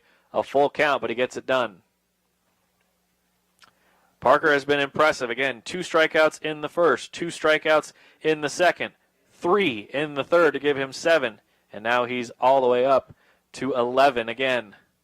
Swing and a miss for strike 1. Parker had 11 strikeouts in his perfect game that he threw against Reardon, where he only went 5 innings. He's here in the 6th with his first strikeout. Gets him to that number to match the season high for the Bulldogs. Strike 2, fouled off into the screen. No balls and 2 strikes. 1 out on the board. Parker from the windup. The pitch is up and in. Danner Halling is trying not to strike out for the 3rd time today. He struck out swinging twice already. The 1-2 pitch from Parker. Half-hearted swing. Parker gets him for the 3rd time in a row. Strikeout number 12. Parker is really starting to feel it. And I can't say starting to feel it because, I mean, he's been feeling it all day. Coming to the plate, Anthony Gearing. And we are down to 92 pitches. So Parker's used 10 to get through the first 2 batters. Unofficially, right. Of course. Again, this is Watson's spot in the lineup, but it is Anthony Gearing as he takes strike 1. Watson finishes 0 for 2 in this game. Parker overthrew that one a little bit, and it misses on the outside, 1-1. A ball and a strike. 2 outs are on the board. Parker trying to wrap things up. Up in the air. Cal with a dive. Foul ball, strike 2. Cal gets a high five from Parker. Flips the ball back to him. Parker's got a smile on his face. He appreciates the effort from his teammates and especially from Cal covered in gear. As him and Nate both had a shot at it, but I think Cal called off everybody else. He certainly seemed to. A ball and 2 strikes. Time is called. Well, Cal didn't have his glove on. Right. I don't know. 1-2 from Parker to Gearing. Strike 3 called. Got him looking. Parker strikes out the side.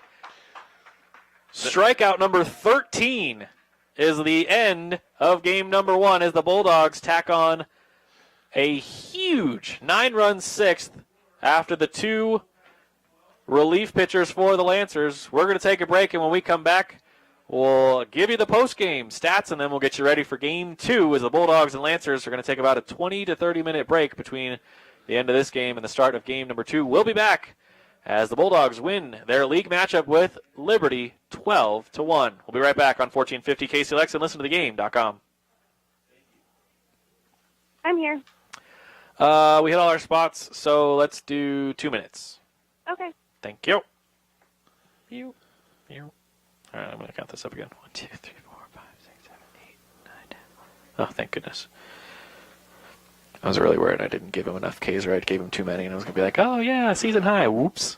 Yeah.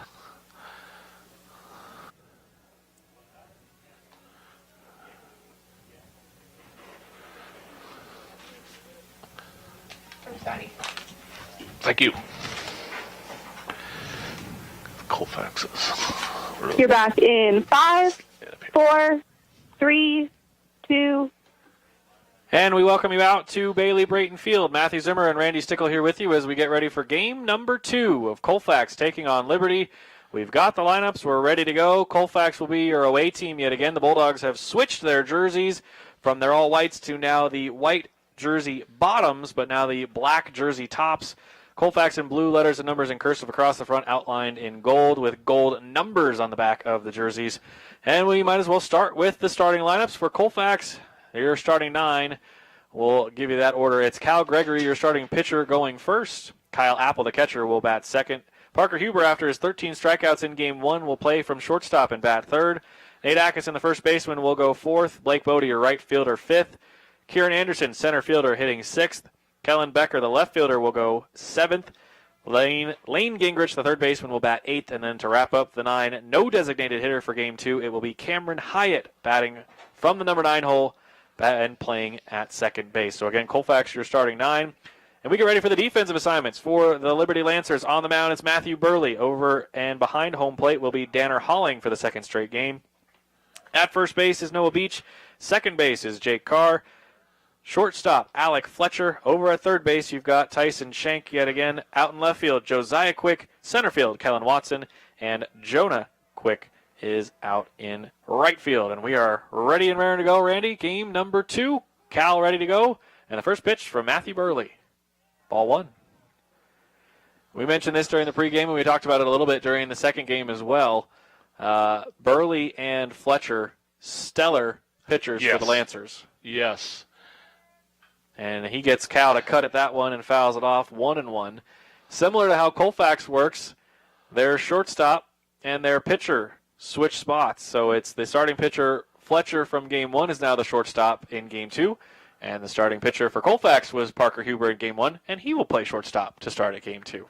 Although the pitcher is going to be a little bit different. But the pitching changes do end up a little bit different, of course, as Burley played at shortstop, and he will come in to pitch.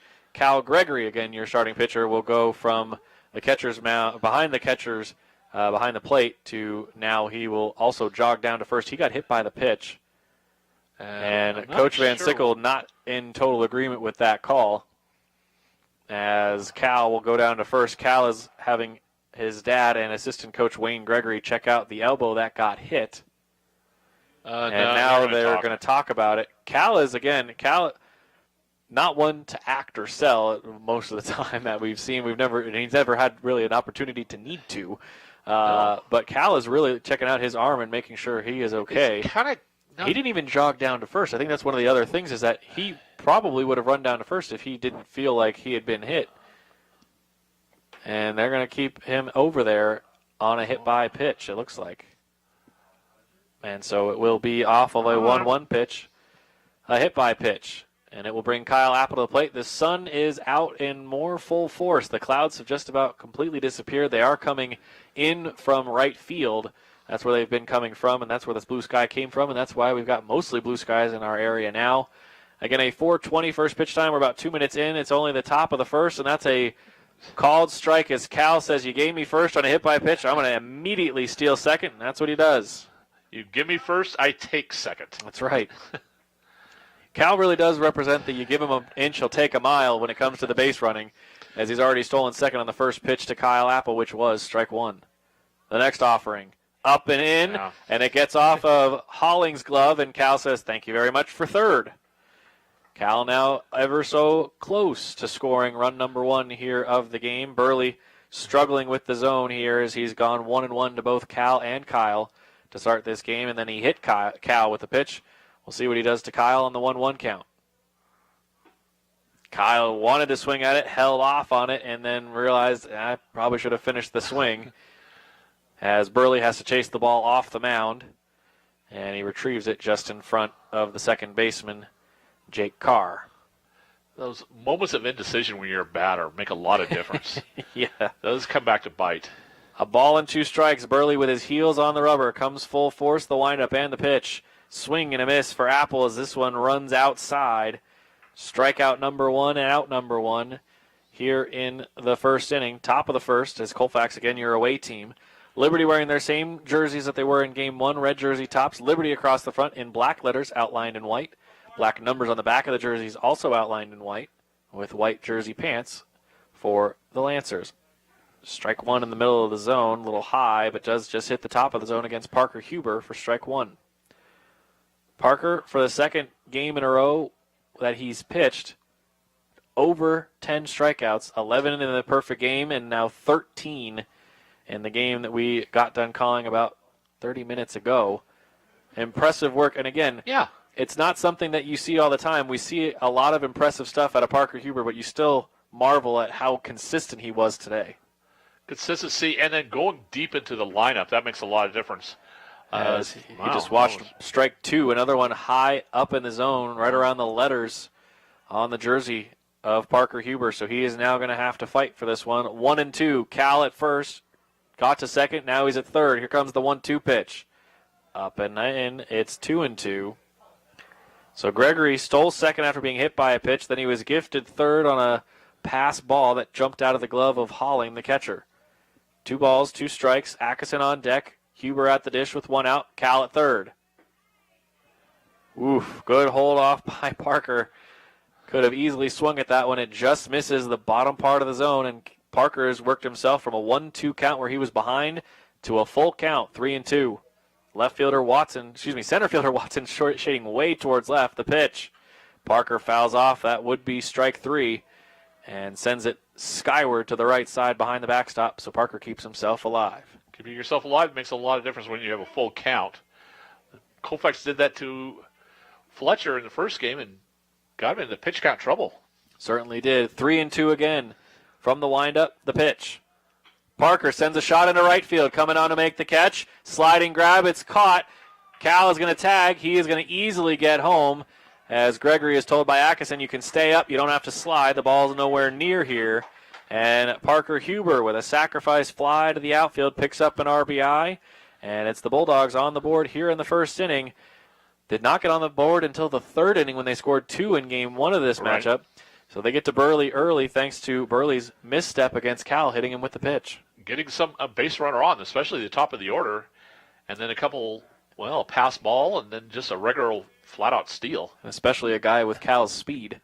If you can get him on first and then give him a chance.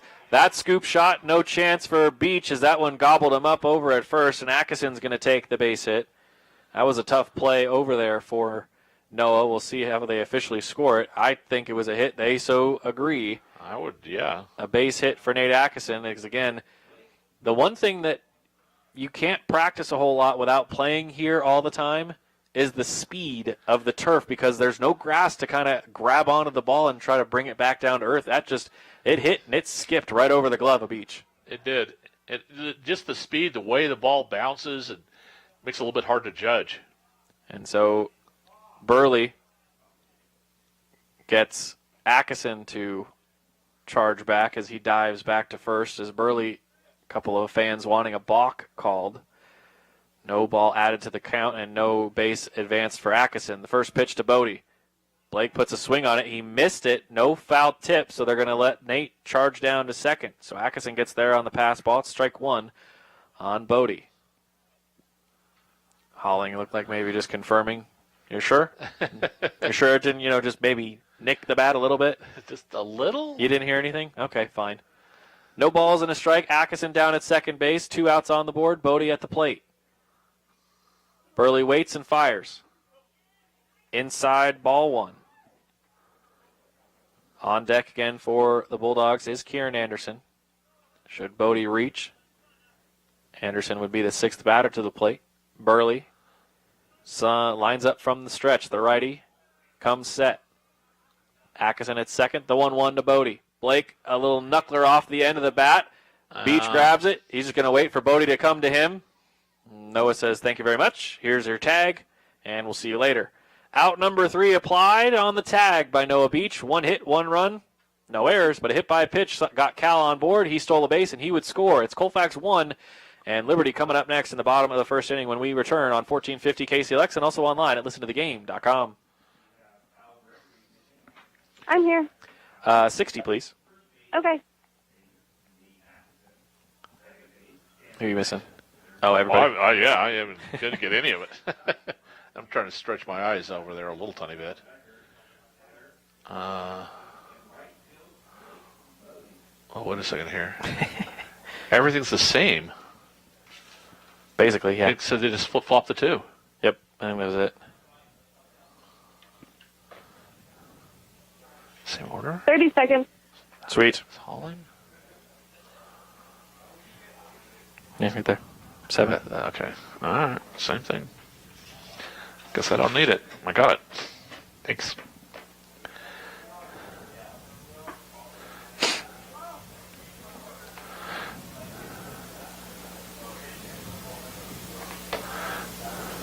You're back in 5, 4, 3, 2. We welcome you back to Bailey Brayton Field. Matthew Zimmer and Randy Stickle here with you as the Colfax Bulldogs take on the Liberty Lancers for the second game of the doubleheader. Took game 1. It was 3-1 until a 9-run inning for the Bulldogs, thanks to taking advantage of the relief pitching for the Lancers. And the Bulldogs would win that one again by 11, 12-1 in 6 innings. Cal Gregory on the mound for the Bulldogs. He'll pitch to Kyle Apple.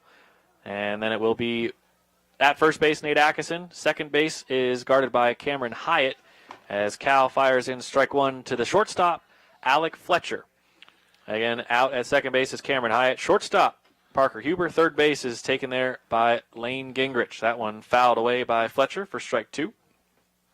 In the outfield for the Bulldogs, it's Kellen Becker out in left field.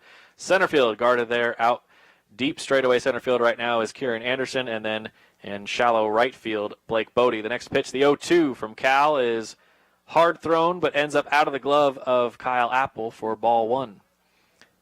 For the lineup for the Lancers, the 3 due up in the inning. It's the shortstop, Alec Fletcher, second baseman, Jake Carr, and Matthew Burley, the pitcher. Your 3 due up here in the first. The 1-2. Just missed it at the bottom of the zone. Cal, like Parker, ready and raring to battle you and come at you hard, instead of where we've seen a couple of pitchers this season trying to finesse their way around, and Cal is much in attack mode from the word go. No, yeah, he's going to give it what he's got. He's not going to be the, well, let's see how things go, as that pitch was 81. Payoff pitch, strike 3 called, bottom of the zone, and Fletcher goes down without an argument. And what a pitch for Cal Gregory to get out number 1. His first strikeout is looking, and it will be again Jake Carr, the second baseman, stepping in now. Carr was decent at second base, and he had an okay day in the first game from the plate. He ended up with a walk and 2 strikeouts, but again, almost everybody had 2 strikeouts against Parker Huber. The 1-0. Ground ball, it's going to be chopped high. Hyatt charges at the second base area, gets the throw low to Atkinson, and that will retire Carr here as the second batter. So well played by Hyatt, read the bounce well, and fired over to first, no problem. Well, the first thing he did, I mean, he got his glove on it, which is no problem at all for Cam, but because he's got great speed, but he positioned himself. He made sure that he had twisted those hips. He twisted it over, so it was going to be an accurate throw down to first base. First pitch to the pitcher, Matthew Burley, is the first non-first pitch strike as it's ball 1 to Burley as it bounced into the dirt. Well, I shouldn't say the dirt, into the turf. Burley sends this one skyward and foul towards the right side. As Kyle Apple gets a new baseball from the home plate umpire, he kind of looked at it and went, huh. Where'd that go? He was like, wow, that was high. A ball and a strike. The count to the right-hander Burley. Here comes the 1-1.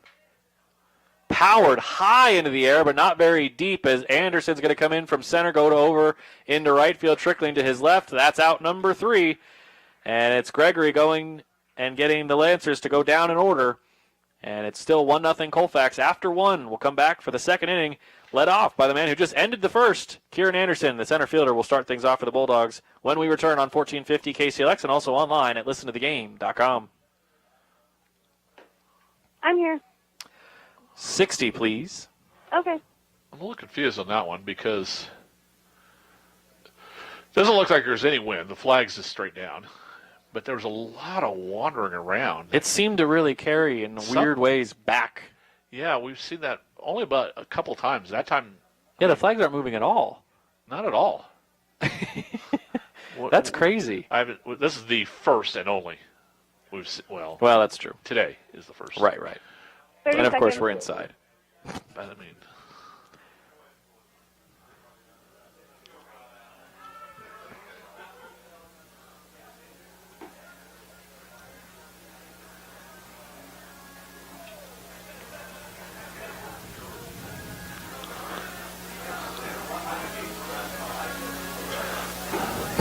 You're back in 5, 4, 3, 2.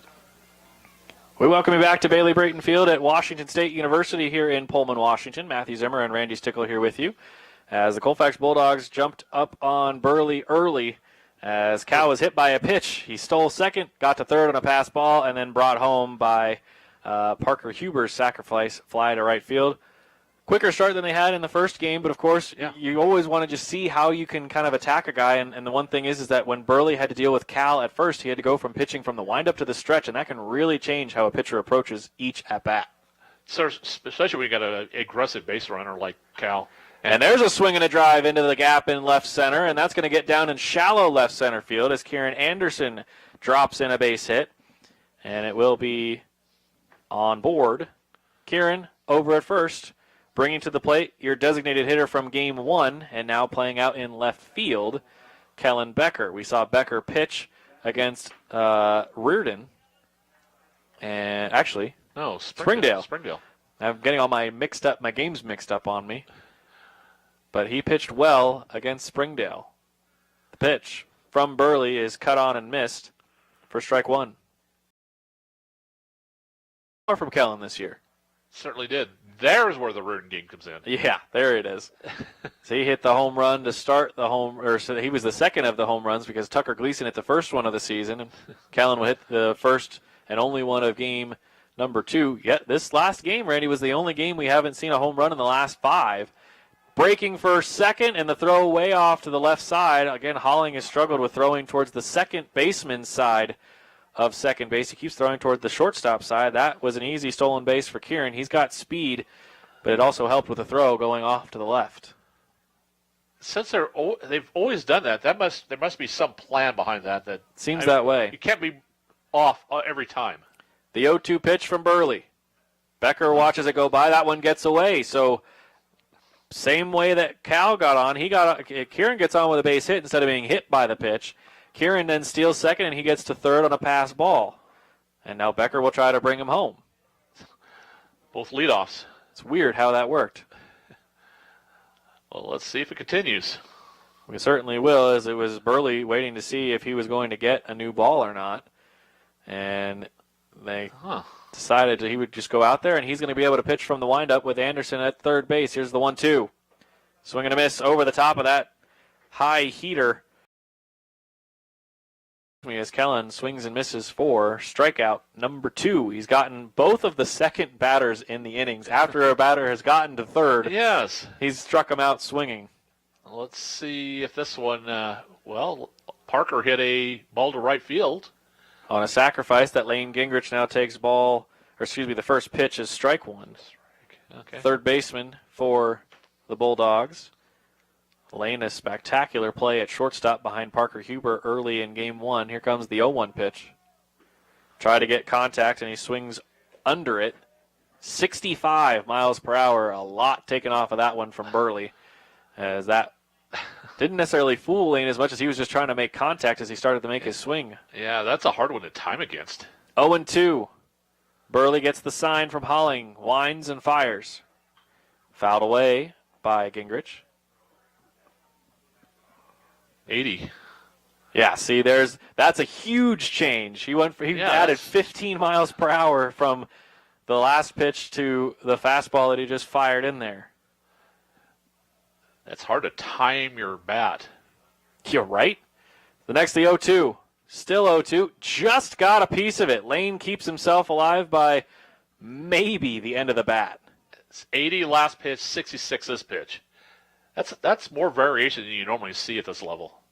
I was going to say the exact same thing, especially at the high school level. You're absolutely right, Randy. You 100% hit that one right. 0-2. That one gets away. Ball one, and sliding in safe is Kieran Anderson. So on a pass ball, coming in to score is Kieran Anderson. So now it's 1-2, nobody on for Lane Gingrich with one out. Not quite the same as the first inning.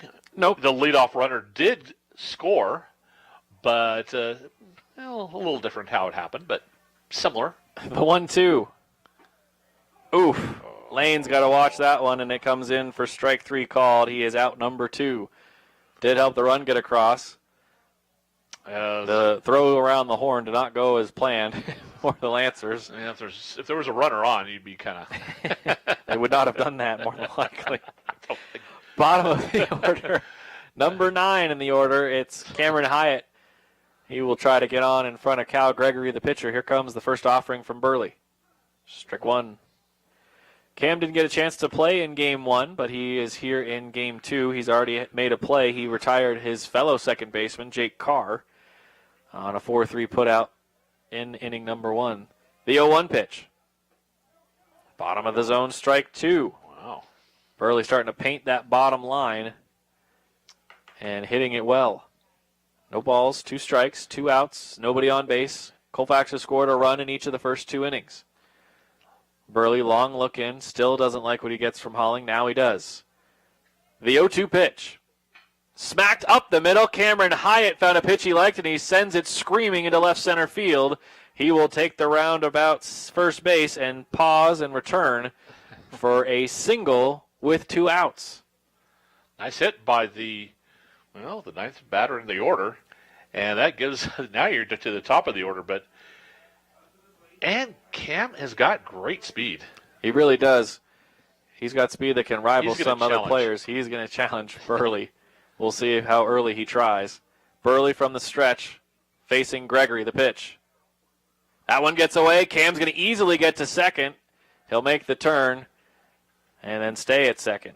So another pass ball. This one ended up off of what looked like either the shin guards or maybe even the ankles of Danner Holling. Ended up back towards the right side of the backstop. And that gives Hyatt a chance to stand in scoring position at second base. A ball and no strikes. 2 outs with Gregory at the plate. The stretch and the pitch. Whoa. That is called strike 1. That was low and outside to me, Randy. Based on that reaction, I'm thinking you saw the same thing. I'm not arguing with you at all. The 1-1 pitch with a runner at second base to Gregory. Burley sets, fires. That ball gets away. Hyatt going to scramble for third. Not a chance for Holling, as Cam was there before he even got the ball, and the ball did not even go that far away this time. No, it just bounced awkwardly is all. But again, that's Cam's speed. It didn't go to the backstop. No, it did not. Cam had a good lead on this one. That's true, Probably too. better than the one from first to second. 2-1, the pitch. Gregory, a ground ball headed toward the left side. Cal might have a chance to beat this out. The throw from the shortstop, Fletcher, easily beats it out. I should not have questioned his speed. An infield single from Cal gives him an RBI. He reaches first, and run number 3 comes in to score. It's 3-0 Colfax on 4 hits so far in the game. Colfax certainly today has benefited from pass balls as they have advanced the base runner so they're in score position when a play like that happens. So Gregory stands at first with the catcher Apple at the plate. Cal darting for second. Strike is called. This time the throw is on the right side of second base towards the second baseman, but it is too far to the right, and Cal is easily able to steal second base. Wow. You wonder sometimes, and I'm not suggesting that Cal is like this, but I always wonder how other catchers feel, if you try to steal on another catcher and seeing if you can get away with it. And Cal's done it twice on Holling in this game in back-to-back innings. There's a sense of pride. Absolutely. A ball and a strike as Gregory stands at second base now trying to give Apple someone to score. Big gap between right and the center fielders as the center fielder is shading way off to the left for Kyle Apple's at-bat, the 1-1. And he fouls it way to the right side. Oh, wow. That was straight. That would have been gone. That goes onto the roof of the building.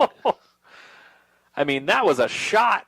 If you could have just brought that around just a little bit more. Am I exaggerating? I think that one might have left. I don't know if it Would have been left. close. It'd have been over the right fielder. Yeah, it'd have been over the right fielder. Yeah. That's not the questionable part. Right. 1-2 to Apple with Cal at second base.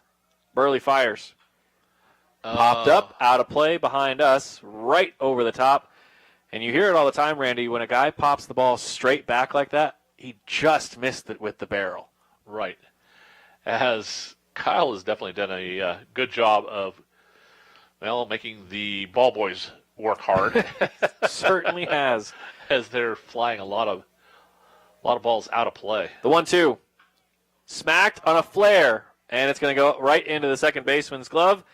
That's it for the second, or at least the top half. Colfax puts on a pair of runs in the top of the second inning, and we'll come back for the bottom half of the inning with Liberty leading things off with their number 4 hitter, Noah Beach, on the other side of the break here on 1450 KCLX and also online at listentothegame.com. I'm here. Let's see if we can squeeze 90 in here. Okay. Sweet.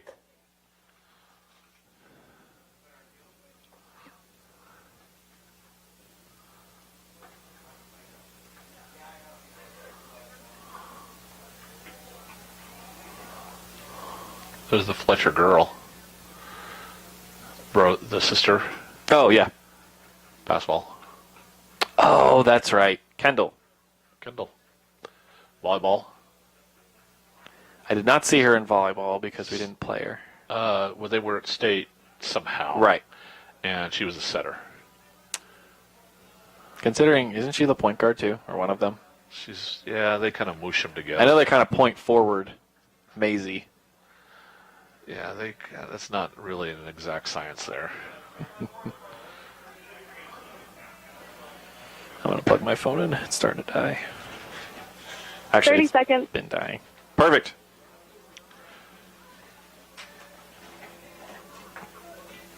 Can I has it, please? Thank you.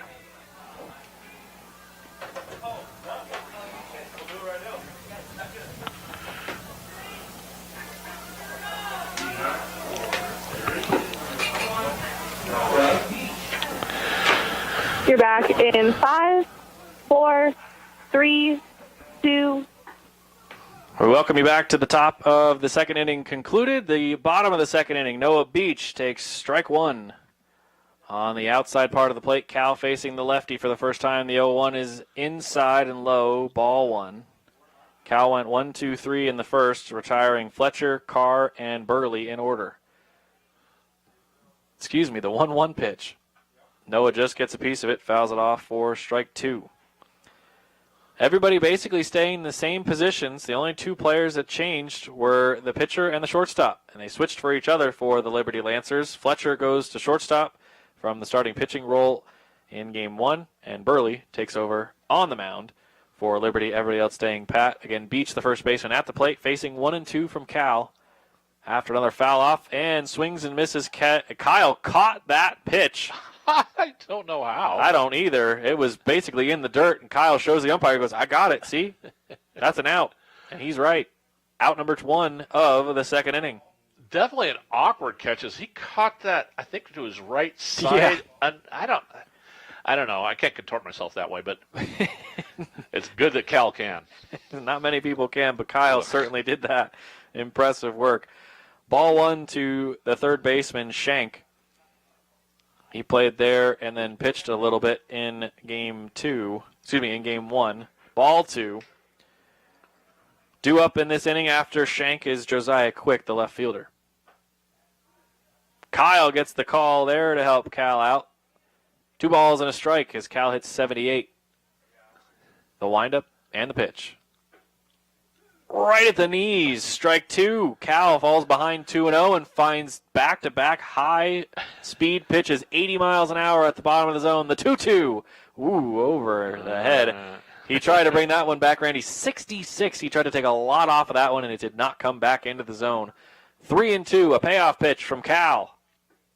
Strike 3 called, got him looking. Back-to-back Ks for Cal Gregory. Tyson Shank has got to be wondering.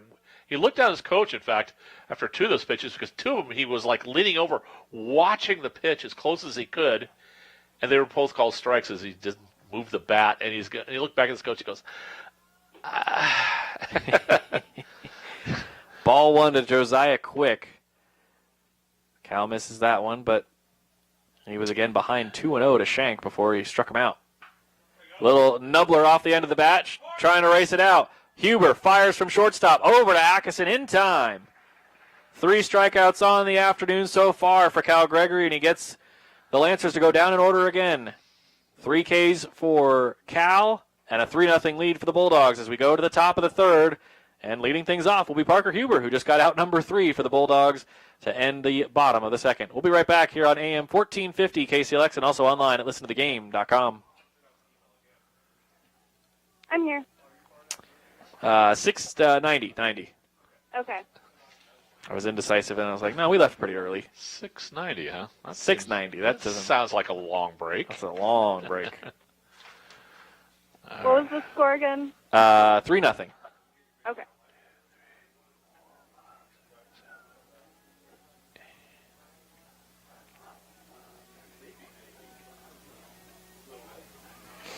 Okay. Well, our pitchers are consistent on their pitch count. Oh my God, are Parker and Cal in line with each other? No. Oh, okay. No. I'm talking about these. Oh, okay. They're consistent from inning to inning. I was like, What? Cal is 11 pitches each inning. What? Exactly. That's incredible. 3 up, 3 down. 19 and 20 for Burley. Huh. That's impressive. And that made to be honest with you, that was a big difference in the first game. 30 seconds. Perfect. Because the pitch count is already up.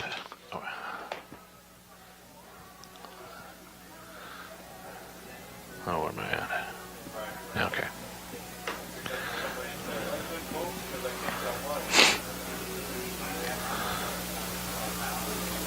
You're back in 5, 4, 3, 2. We welcome you back here to Bailey Brayton Field at Washington State University. Parker Huber to lead things off for the Bulldogs. Big cut by Parker, and he swings and misses. He sent a shot to right field, a sacrifice fly that helped score the first run of the game for the Bulldogs. And, well, for either team, Colfax is leading 3-0 here as Parker faces 0-1 from Matthew Burley. The pitch.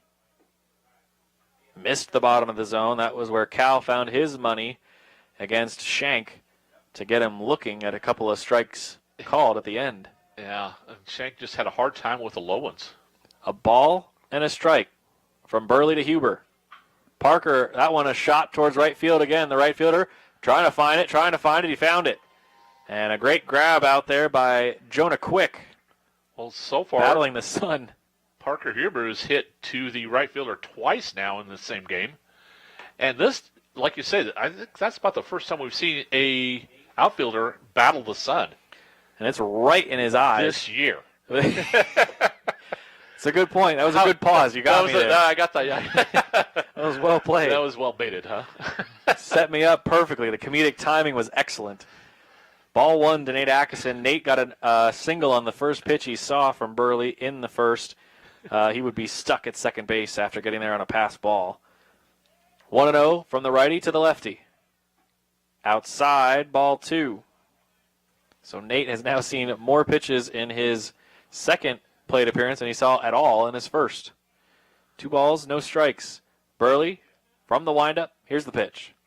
Smacked out into left field, Yeah. drifting towards the left side. That one's going to get down. That one could get all the way to the wall. Atkinson getting to second. He's going to try to dig for third. He is being waved to third. He's coming in, head first slide, and no, doesn't slide at all. He actually didn't. He thought he was going to. He stops as he makes contact with the bag with his front foot. Coach Parrish, he was bouncing up and down. He was really excited to see Nate rounding second with a chance to get to third, and Nate Atkinson with a stand-up triple.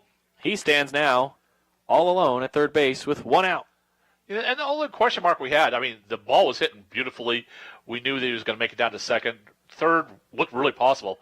But are you going to slide or not slide? Right. That was the only question mark. And He looked like he jammed his legs a little bit at first. Yeah, it was kind of a funny thing, and he was trying to explain it to Coach Parrish at the end. But I was going to slide, then I changed my mind, and then it didn't really look that good, I know, but I made it. Well, and there was a lot of players there. There was players backing up, so Liberty did a good job of covering. Yeah, that was Burley. He deserves a lot of credit for that. He was backing up because the third baseman missed the play that was Schenk, and it was not because he missed it due to his own issue. It was because Atkinson was coming in to the zone and came right in front of him right as the ball got there, so he kind of had that, whoa, Yeah, that was there's a body.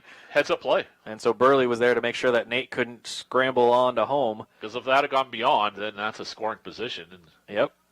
1-1. The pitch from Burley. This is to Blake Bodie, who takes strike two. Blake was out number 3 in the first inning. And then Kieran Anderson would reach in the top of the second. A ball and 2 strikes. Bodie twirls the bat a few times. He's got it back on his shoulder. Burley from the windup. Here comes the pitch. Bodie waits and watches, and it's high for ball 2.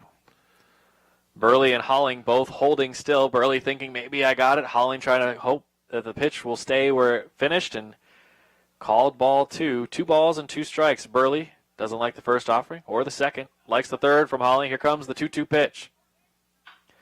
Chopper back up the middle.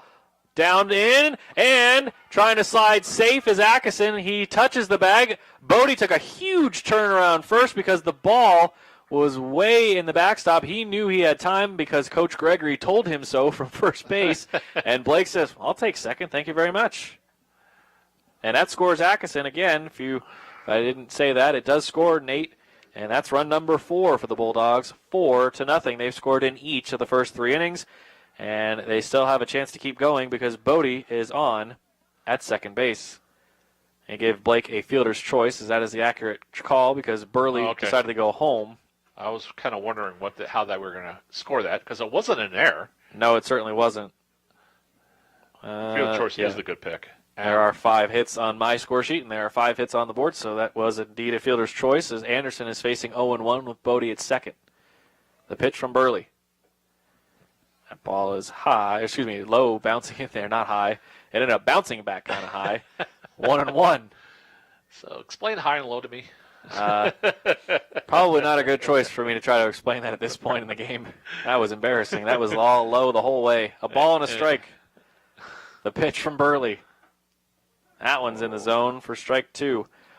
Burley's got good stuff, like Randy mentioned during the pregame of Game 1, and we've seen it on display at times throughout Game 2, but he just, having to pitch from the stretch so much, he's not able to really use his windup as much as you can tell he wants to. Certainly, and he's got great potential.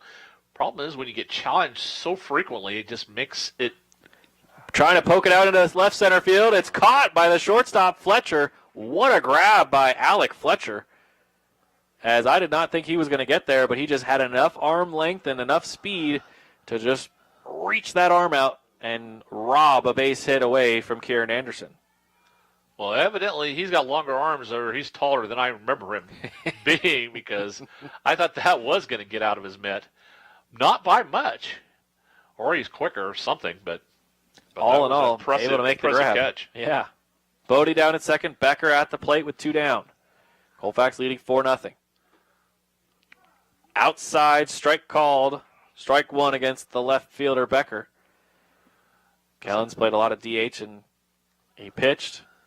We've seen him at first before. We've seen him first quite a bit. And now with a left fielder today in this second game. 0-1. The pitch from Burley. Trying to frame it, Holling. It goes too low and outside, so it is 1-1. So he's yet to play third base. Right. Otherwise, he'd be a Kyle Apple. All right. There you go. A ball and a strike, 2 outs. Positionally, yeah. Right. 2 outs with Bodie still standing down at second base. The pitch from Burley. Smacked on the ground toward the third baseman. Up with the ball and firing to first is Schenk, and he's able to get it over there to beat Becker. Great throw, and that is out number 3. The Bulldogs get a run in the third to make it 4-0 Colfax. When we come back, number 7 in the order, the catcher. Holling will lead things off against Cal Gregory for Colfax. That's what we'll have when we come back here on 1450 KCLX and also online at listentothegame.com. I'm here. 90. Okay. You'd think because speaking for a living is my job, I'd be better at it. Especially on my outros. Oh, no, you're fine. I was just teasing you on the one No. thing. No. I mean, like, I just know. I was trying to exit, and I was like, I can't speak. Oh, yeah. I'm like, I don't know what's going on. Well, okay. Shall we roll back time and talk about how I introduced the assistant coaches for both teams? And Josh. And that guy, and now Colfax says they got a couple guys too. Some Gregory dude, and then I don't know after that. I shouldn't start thinking in the middle of talking. I was going to say, your brain and your mouth were not in communication with each other. As soon as I thought of the assistant coaches, I thought, I'm not sure. And that shut down the system. And we were freewheeling. Randy had system fried. Okay. 30 seconds. Sweet. Okay, take.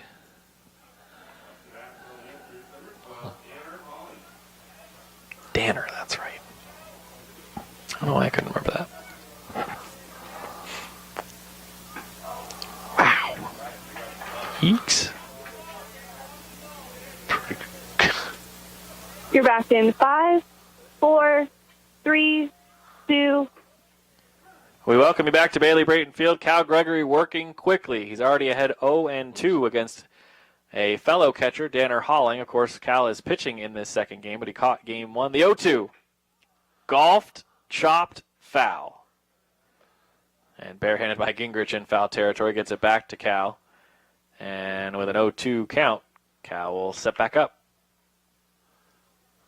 He will face off with Holling, Watson, and Riricic in this inning. Those are the players due up. Swing and a miss. Strikeout number 4. Second one swinging. And the first one here of the third, it's out number 1. Watson, the center fielder, will come to the plate. He's had an exciting day in a number of different chances. Had a lot of chase downs he's had to make out there in left center field, more so than he's actually had in his position at center field. Ground ball. Huber up with the ball from shortstop. Fired in time, and a great grab and catch by Nate Atkinson on the first pitch swinging. Watson is retired. Well, that was a great throw. Well, first of all, great scoop up by Parker, as he had to really kind of run to get it and then lean over to pick that ball up. Not always do you get the transfer to work cleanly, and he did have a lot of time to throw it over to, well, steady as ever, Nate Atkinson. I mean, he was just going, I'm waiting here for it. Swing and a miss from Riricic, as Randy's right. The only way that it would fit better is if Nate was Eddie. It'd be steady Eddie. He has been Mr. Consistent over at first base on the defensive side. Another half-hearted swing.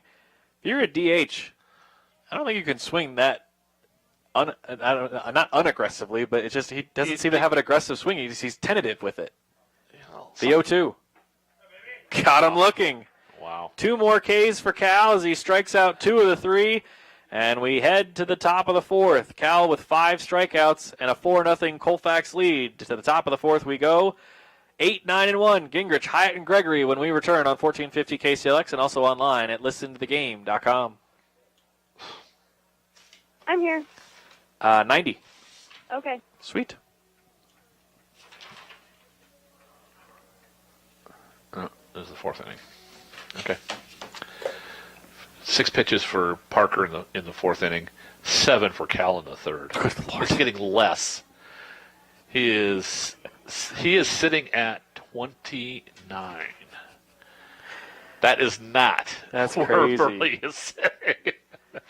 That is not even. No. Well, let's see here. Let's do some quicks. 57? 57 pitches compared to 29. Cal has thrown fewer pitches than Burley had almost thrown in that one inning.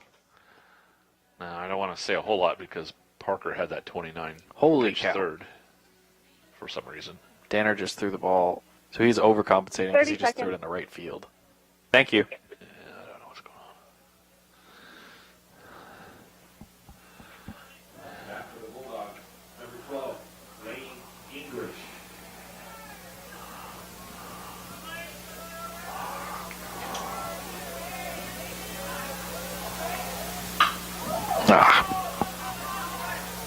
You're back in 5, 4, 3, 2. Welcome back to Bailey Brayton Field. Matthew Zimmer and Randy Stickle here with you as the Colfax Bulldogs up at the plate. They're due-up players, Lane Gingrich, Cameron Hyatt, and Cal Gregory. On the first pitch swing, Lane sends it straight up into the air towards the shortstop and pops it up for out number 1. To the plate, number 9 in the order, Cameron Hyatt. Cam was patient, still found himself behind 0-2, and then said no problem, laced a single out into left field, and would later score thanks to Cal Gregory. The next pitch, fouled away. Oh. 2 strikes now on the count for Cam. As that was kind of a bullet towards the rocket fence, out there. towards a few people that are sitting in the upper part of the stands. It wouldn't go over very high over their heads. No balls, 2 strikes. Burley waving off the first couple of offerings from Holling, and now he likes the third one. Here comes the 0-2 pitch. Swing and a miss, and it was caught, not caught, and he's out. Regardless, Hyatt is the 4th strikeout for Mr. Burley, as it's out number 2 here in the top half of the 4th inning. But back to the top of the order we go with the leadoff man and your pitcher, Cal Gregory. Cal will try to get on for his 3rd time today. He's reached on a hit by pitch and a walk. He's scored once and stolen 2 bases. That's all here just in game number 2. Cal in the first game reached base on a couple of walks. He would later score on both of the walk occasions, but would go 0 for 3 on the other times he was at the plate. The 0-1. Just missed inside and low for ball 1. Burley took something off that one. Randy at 68 miles per hour. Count goes even, 1 ball and 1 strike. Right. Also kind of changing the position. He's got a variety of different good pitches. This one also 68 and outside, and Cal puts a swing on it, fouls it away for strike 2. Pitchers got to do that. They got to mix up their balls thrown a little bit, or else. Now Guys just get used to it. Well, yeah. As soon Start as you teeing off. Exactly. The 1-2. Cal, a shot to right field, down the right field line, trading towards the right field, foul. Long run for Jonah Quick, and no chance for him to get it, and much more foul than we saw Nate Atkinson's near shot down the right field line in game 1. That was Nate's was under 2 feet from the third base line. This was probably over 3. I don't know. 3 to 4 feet? Yeah, Yeah. between 3 and 4. I don't know. But Cal behind 1-2, trying to stay alive. The pitch with 2 outs, fouled away. It's, again, interesting to me, Randy, how far over Kellen Watson is shaded over towards left field. I mean, he is so far over there. You could probably put 2 or 3 buses in between where he is and the right fielder. Cougar buses, not just buses. Yeah. Cougar buses. Big ones. The 1-2 pitch. Bounces in. Cal takes ball 2. I mean, that is a lot of space, and I know that the field is big, but my goodness, it just feels like he is so much farther away than he should be. I don't know what the scouting report is, but The 2-2 pitch to Cal. Whoa, way up and in. Gregory nearly wears it on the top of his helmet. Cal forces a full count. And he'll get a payoff pitch from Burley. Likes the offering from Holling. Here comes the payoff. Up high on the off speed, and so Cal has worked his way to first every way you can with only getting 2 first. He's been hit by a pitch. He's received 4 balls thrown to him, and he's got a single. So let's see if Cal continues the tradition and steals second. well, the beginning of this inning, Burley was having his best pitching so far we've seen today. As a first pitch, got a fly out to the shortstop, and then a 3-pitch strikeout. Then Cal came up and ruined everything for him. He just didn't want to see that. Cal will not steal on the first pitch, and Holling is ready to fire. And Cal's like, I'm not going to let you hit me that easy. Yeah. I'm not going to go every time you throw the first pitch. No. Just the first 2 times. Every other time. Let's see. Ball 1. Now Burley, long look as he steps off the mound. He's off the rubber. Now he's back on it. Now he's back off as he stares Cal down. Oh, my goodness. That was aggressive as a step off as we've seen, I think, this season. And he does it again. Well. And now, I see what's going on. Coach Parrish is down at just the edge of the third baseline, and he is trying to ask, how is that not a balk? Because Burley is not really set right before he does that move. And you have to come set at least. Here comes the 1-0 to Kyle Apple. Cal's going to go. Swing and a miss. Cal dives in. He's safe. Yep. Every other time. So Cal has now stolen a base each time. Oh. 3 times he's reached, 3 times he's stolen second. The first 2 times was on the first pitch to Kyle. This time he waits for the second one. It's 1-1. The hit and run seemed to be on that time because Kyle swung and missed. A ball and a strike with 2 down. Kyle trying to get Cal home, and Cal trying to help Kyle out by getting to third. Kyle fouls that one off for strike 2. Huber on deck. It's a huge part of the game. Just move the runners along. I mean, it sounds so simple. Yeah, a lot of people have difficulty with the concept. They do. Burley set with a 1-2 pitch, waiting, and fires. Outside, Cal way off on his lead. And he goes charging back to second. 2 balls, 2 strikes. And I feel like with every batter, Watson starts shading more towards left field. Just feels like he is just way out there compared to where he could be. The 2-2. Bouncing in, gets away from the catcher Holling. Cal racing to third. Makes the turn and will go back to third. So a pass ball helps Gregory reach third for the second time today. Cal was stuck at second base when Kyle popped out to the second baseman in the second inning. Colfax has scored in each inning. They're trying to do so here. The 3-2 pitch from Burley. Knocked towards the shortstop. Fletcher's got it gloved. Apple trying to beat out the throw. Just gets him in time. Colfax held off the board. The 6-3 force out forces Colfax to strand a runner at third. It's 4-0 Bulldogs, bottom of the 4th. When we come back and back to the top of the order for the second time, it will be Fletcher, Carr, and Burley for the Lancers when we return on 1450 KCLX and also online at listentothegame.com. I'm here. 90, please. Okay. Sweet. I don't know why I go high-pitched when I do that. I really don't. Okay, that's weird. What? Okay, 4 batters. Uh-huh. The first 2 batters he threw 3 pitches at. The next 2 he threw 15 at. In Yikes. Cal and Kyle. Well, that's not good. He thought he was going to get out of that inning quick. He did, and then it disappeared on him. It didn't score, so that he's got to take that as a... That's true. But let's see here.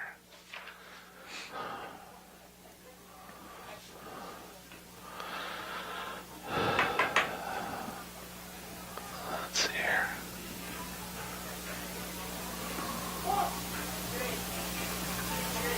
$30 seconds. Sweet. I did it again. What were you putting out? Oh, I wasn't sure what the coach was doing there for a minute. Oh.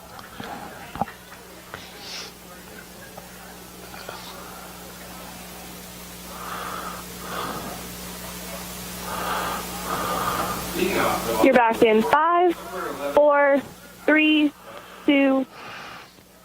Welcome back to Bailey Brayton Field. Matthew Zimmer and Randy Stickle here with you as Fletcher gets into one. Sends it to center. Kieran Anderson uses all of his height as he took 2 steps forward and makes the catch. Fletcher thought he might have gotten one past Kieran, and Anderson uses all 6 foot plus of himself and makes the catch. I've never seen him do that. Well, I can't say never, but that's not typical for him to take that step in. I know that happens lots of times with younger fielders. You're trained to take a step in before you start running backwards just in case you misjudged it. And Kieran took a couple of steps forward and then realized, oh, no, I undersold this one. But he got back so quick. That usually is a disaster when that happens. Especially, like we've talked about, at a field this big with a fence 400 feet away. The 2-0 finds the zone, strike one. I think Kieran did it in the semifinals of the championship game. He started to go backwards, and then he realized, no. Started to back up, and I think that was the third out of the championship game. It wasn't quite as drastic as that. Championship or semifinals? It was one of those two, as that's a foul ball for strike two. Sounds sort of familiar, though, but I'm not going to remember that. 2-2. But he did do it. Gregory facing Carr. Cal's ready. Carr is ready. The 2-2. Swing and a miss. Another strikeout for Cal. That's his sixth. 69 miles an hour. Again, took a bunch off of that one as he's hit 80 today.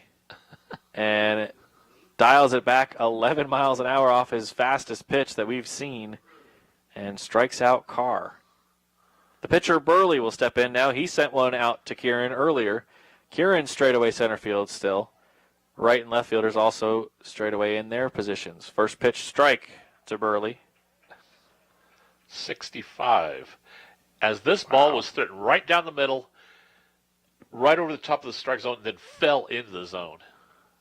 Ball one misses as it jumps aside and hits off of Kyle and goes off to the left. Burley took a practice swing while Apple was right behind him. I'm sure Burley knew he wasn't as close, but that looked a lot closer to me than I thought it was going to be. It looked a lot riskier. 1-1. Gregory to the pitcher, Burley. Strike on the outside corner. Perfect pitch against the right-hander. 81 miles an hour on the outside corner. After been throwing upper 60s the last couple pitches. The 1-2. Oh, no. Oh. Cal hit him in the back. That's Cal's first mistake and first base runner. So with 2 outs on the board, Noah Beach, who struck out swinging, will check in to the batter's box. 2 outs on the board. Cal will have to pitch from the stretch now after having everything from the windup. 4-0 Bulldogs off of 5 hits. Here's the pitch. Right down the heart of the zone. Strike one. Right at the knees. 75 miles an hour. 0-1. Runner at first takes his lead. Here's the pitch. Poked it foul right into the stands, and guy, we're not paying attention over there, and all of a sudden the ball came over, and then they started paying attention, and the ball clangs off of the metal bleachers. I could just see it a little bit. Well, there were some people laughing over here, so I don't know if there was just a surprised look by somebody or shocked look. But the 0-2 golfed over to the second baseman. Hyatt up with the ball. Short way to Huber. Got him. As Parker helps Cam retire Burley at second base on the 4-6 flip. That's out number 3. We'll take a break, and when we come back, top of the 5th, Colfax 4, Liberty nothing, here on 1450 KCLX and also online at listentothegame.com. I'm here.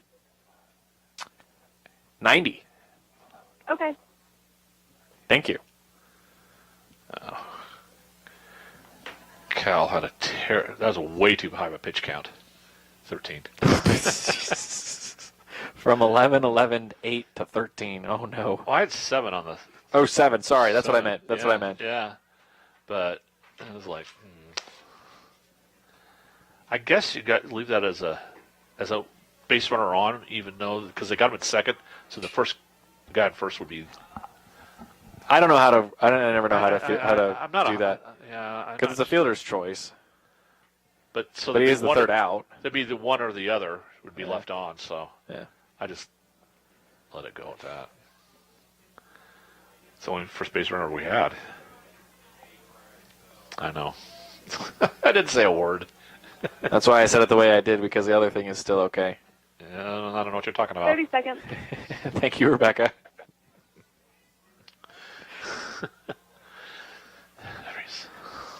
I just realized I said it on the live stream. Oh, well. A lot of game to go. especially if we don't get to 10.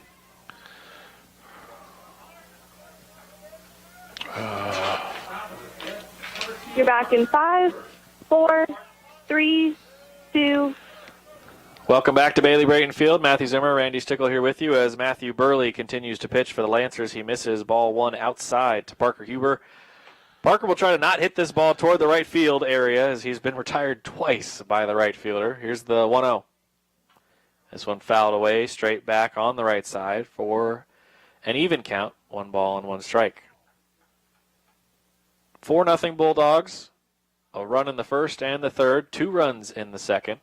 Nothing in the last inning. The first inning they haven't scored in. A ball and a strike from Burley. It's knocked over to the third baseman. Schenk falls down. He's going to throw from his knees. What a try. But Parker is safe. I don't know. I'm impressed. I'm impressed. Good run by Kyle. Got it. Parker. Or Parker, rather. Bad talk by me. But a great throw by Tyson. Tyson Schenk with a throw from his knees, and he nearly got Parker from third. They're going to give Parker the hit. I agree with that. Atkinson at the plate. Nate takes a strike on the inside part of the plate. Again, Atkinson, the only lefty for the Bulldogs. He's 2 for 2 in this game. He got a triple and a run scored because of it. Nate is now 4 for 6, including the game earlier today. The 0-1 from Burley with Huber down at first. Parker takes his lead, and he's going to take off. Upstairs, ball 1. Parker in plenty of time. Holling's been having some trouble with his throws. The first game, Randy, the throws were just a little behind to the left. These ones are just high and taking a long time to get down to second. Yeah, I've seen a few bounce in, and this one he took his time on, and Parker didn't have to be that quick to get there. That's a little different right there. A check off is stepping off the bump, and the rubber was Burley. Parker back, no problem, no throw. A ball and a strike to Nate. Here's the pitch. Clobbers this towards right field. It's going to get over his head. Nate's got a chance. He's charging from first. He's going to get all the way to second. Parker's coming around to score. Nate's going for at least another triple. He is going to get to third, no problem. The throw is coming in. No one backing up Schenk, and he's able to stop it. Back-to-back stand-up triples. So it was Kyle Apple in the first game with 2 triples, and now Nate Atkinson hits 2. Oh, man. And an RBI to go with it. Couple impressive bats by both those 2 players. I wonder how they decide who gets the triples. Is it your turn to this game, or is it my turn? Man, did I draw the golden ticket? Seriously. The pitch to Bodie swings and goes over the top for strike 1. Blake has reached once on a fielder's choice, and he was the third out back in the first inning without reaching base. Atkinson down at third with nobody out. Bodie at the plate. 0-1. Burley from the windup. Here's the pitch. Down inside and ball 1. Smothered by Holling to make sure Nate didn't get any ideas about trying to come home. Right. A ball and a strike. Again, the runner at third is Atkinson. Bodie's at the plate with Kieran Anderson on deck. The 1-1 pitch from Burley. Smothered in the dirt. Ball 2. Good eye on that one, I got to say. That was tricky. How you hold off on that, I don't know. That one had a little bit of extra English on it at the end. Yeah, but the way it was coming straight in at the beginning. A 2-1. Oh, Bodie wears it on the shoulder. And he was not leaning over the plate. He will take his hit by a pitch as he, yet again, we play a game. Blake Bodie's probably going to get hit by a pitch. He got hit in the first game. He also walked regular base on balls with 4 balls thrown to him, and this time he gets plunked again, and he goes down to first. In the 5th inning in both games. All right, so Bodie's got to avoid the 5th inning is what you're telling me. I think. We might have found the secret. Runners at the corners for Kieran. Way outside, and a good snag by Holling to keep it from going to the backstop. It's ball 1. That one, Randy, had some late kick on it, as it looked like it was going to stay kind of inside, and then it just ran outside. And Holling really had to adjust to it. 1-0, runners at the corners. The pitch from Burley. Bodie's going to steal. No throw, down to second, so Blake is given the steal. because they know Colfax's double steals. They did that a lot last year and the year before. We haven't seen it yet this season in terms of them actually try to execute the double part of the steal. They've done the single part, Yeah. but the second player has not gone yet. It doesn't always line up exactly right. It's a very timing-based play. It's a timing-based play, situational. You know, how many outs, who's up, what position are you in the game? Who's the guy at third? Yeah. What's on second? Yeah, I know. Yeah, right. Who's on first? What's on second? I don't know who's on third. Here comes Anderson. He bounces one over the shortstop. Fletcher fires to first. Got him there. He will pick up the RBI. Nate scores, run number 6. So Anderson retired on the fielder's choice. He picks up the RBI, and the 6-3 puts him as out number 1. So Kieran gets his first RBI of game 2. He scored a run in the second inning. That helps it become 2-0. It's now 6-0 Colfax. Becker playing left field up to the plate. Kellen fouls this one off. Ooh. Strike 1. If there was somebody standing in that little spot out there, they would have got, because it just cleared the fence. That's a pretty low fence over there. And it would have been a kind of a line drive. Might have stung a little. Luckily, no one over there to get hit by. So 0-1. Becker holds off. Oh, and a late called strike 2 from the home plate umpire. Bodie stands at third, trying to be brought home by Kellen Becker, who's got one out on the board. He's facing a 2-strike count. Burley from the windup. Here's the pitch.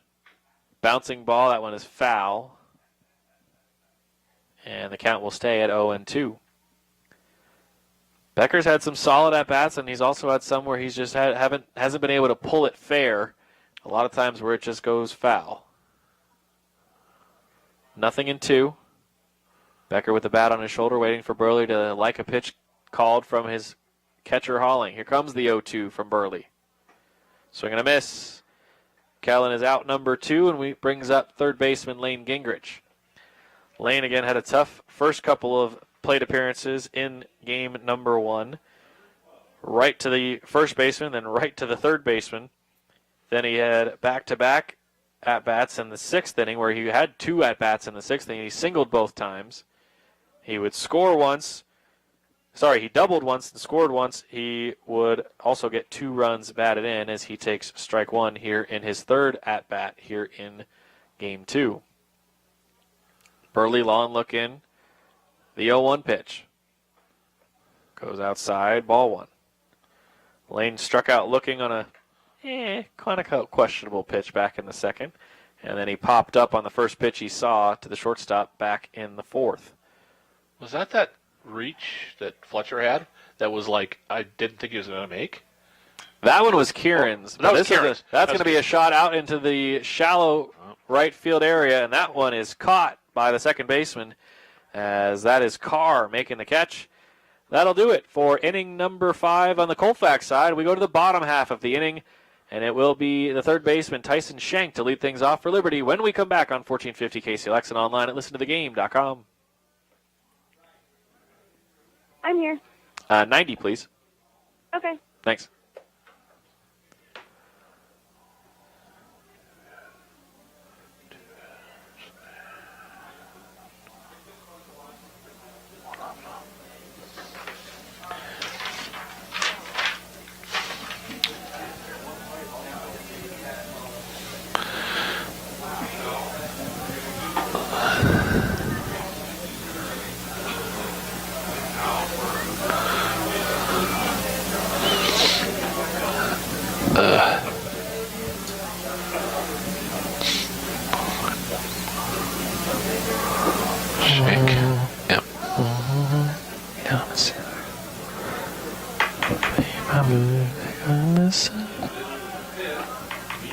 I forgot I shouldn't sing because it's on the live stream.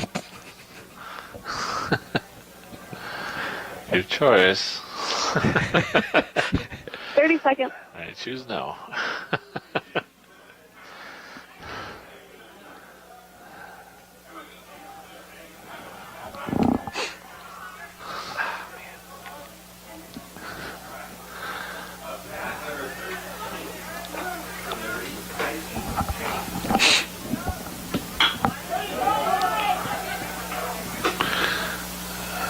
back in 5, 4, 3, 2. We welcome you back to Bailey Brayton Field. Matthew Zimmer and Randy Stickle here with you as the Colfax Bulldogs get a first pitch swing from Tyson Shank, and he bounces it right to Cameron Hyde, who catches it right on the heel of the glove, able to make it cleanly out of the glove and fire it to first, and out number 1, taken on 1 pitch. Second pitch of the inning is a ball to Josiah Quick. Well, Cam was there so quickly that, even if, maybe his glove wasn't 100%, his speed certainly was. Indeed it was. Strike 1 called as Josiah Quick's only plate appearance was back in the second. He bounced over to Parker Huber, who made a beautiful play over there. A ball and a strike. Here comes the pitch. Clobbered high up into the air, and it is Huber waving everybody off. Parker says, I got it in shallow left field, and he does. Great catch by Parker. Good communication, and I must say, Randy, a little bit of shades of Danny Robinson a little bit on that. And Danny, that's what you get with these leadership guys is they're telling you, they're talking to you, and they're making sure you know, I got it. Everybody else stay away. Well, not only there's good communication, they know ahead of time exactly what they're going for, as that's the first strike. But he said that so quick. It isn't like, okay, I think now I know. I think I can get it. I think I can get it. Oh, no, I don't. Yeah, there was no hesitation there. He immediately went out and had the call and made sure that Kellen Becker knew he didn't have to go get it. That one sent high up into the air. And here it goes almost again. The exact same spot. Parker says, I got it. He does. Back-to-back pop-outs to Parker, and that's a 1-2-3 inning for Cal. He uses 7 pitches to get through the 5th. We'll go to the 6th. That's Colfax 6. And Liberty, nothing. We'll be right back here on 1450 KCLX and online at listentothegame.com. I'm here. We'll do 90 again. Okay. Thanks.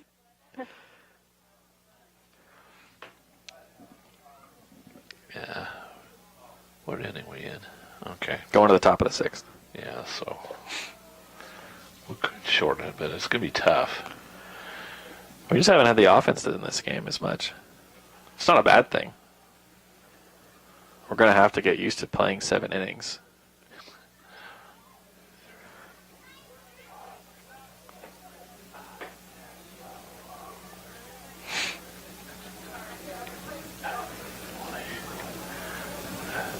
Oh, we might have a new pitch. No, what is it again?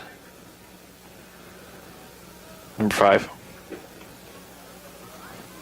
Oh, I have it. Jake Carr. Because we're at 95 again.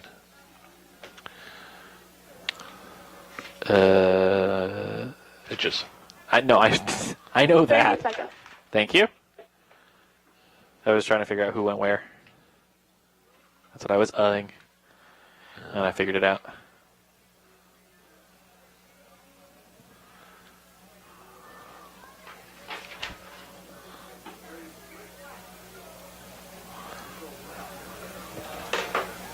You're back in 5, 4, 3, 2.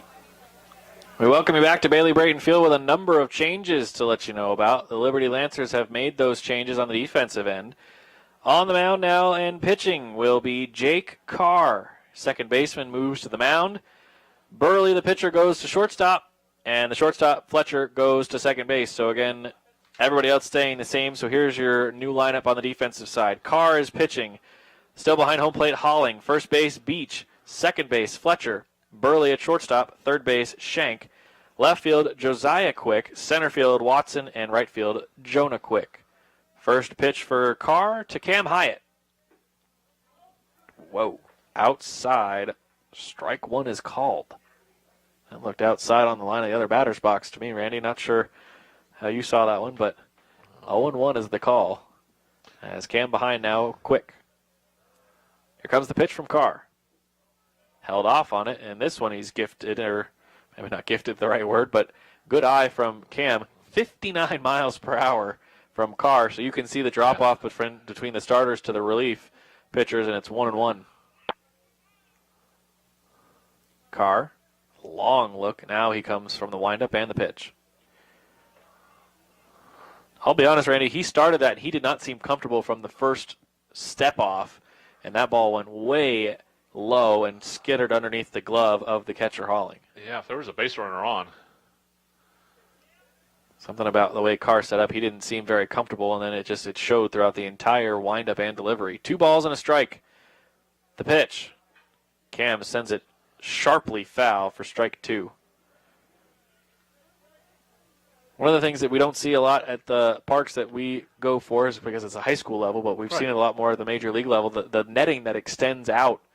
And that would be a place that this would probably help here at a place like Washington State, just because these guys hit, and it's sharply hit, as that's strike 3 called against Cameron Hyatt. But it's nice to see the innovations around baseball to get rid of a lot of those really risky things like foul balls coming into the stands. If you've ever seen a foul ball have a line drive into which I have, both at the pro level and also at college and even at high school. Yeah. It isn't very good. I've even seen it in softball where it was actually a dripper, but I mean, it hits you wrong, on the top of the head or something like that, and it's not a good thing. No, it certainly is not, as Cal takes ball 1 from Carr. And the only reason I bring it up is because Cam just hit that shot so sharp, and I couldn't tell where it ended up. And again, you look down at the wrong moment, and you look back up at the right moment, and you could be hit in the face as Cal sends a shot deep into center field. Watson on his run, backhands it, and makes the grab. Kellen Watson makes out number 2 look easy. That's why he was shading towards left field. Now I see it. Well, that one has certainly worked out. That's exactly the way they drew it up. But apparently so. Kyle Apple will step in now with 2 down. Here in the top of the 6th inning, it's Colfax 6, Liberty 0. Carr, ready, hesitated. That looked awkward again as he just misses inside. That was very close to catching. That almost hit Kyle. Yeah. Have you seen Charles Barkley's golf swing, Randy? Where he kind of stops halfway through the swing and then follows all the way through. That's kind of what Carr's pitch looked like. He started the windup, stopped partway through, and then went, okay.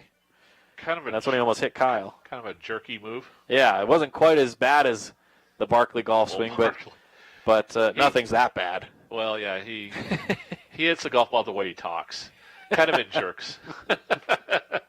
2 balls and no strikes. The pitch from Carr in there for the first strike against Apple. I guess I shouldn't make fun of a color commentator that's overweight and says things awkwardly. I guess that's probably a territory I should leave off. He had a Hall of Fame career. I think you're okay. No, I'm just saying. Speaking as being a color commentator. 2 balls and a strike. The pitch from Carr is way outside. Probably a little bit too close to home there. 3-1.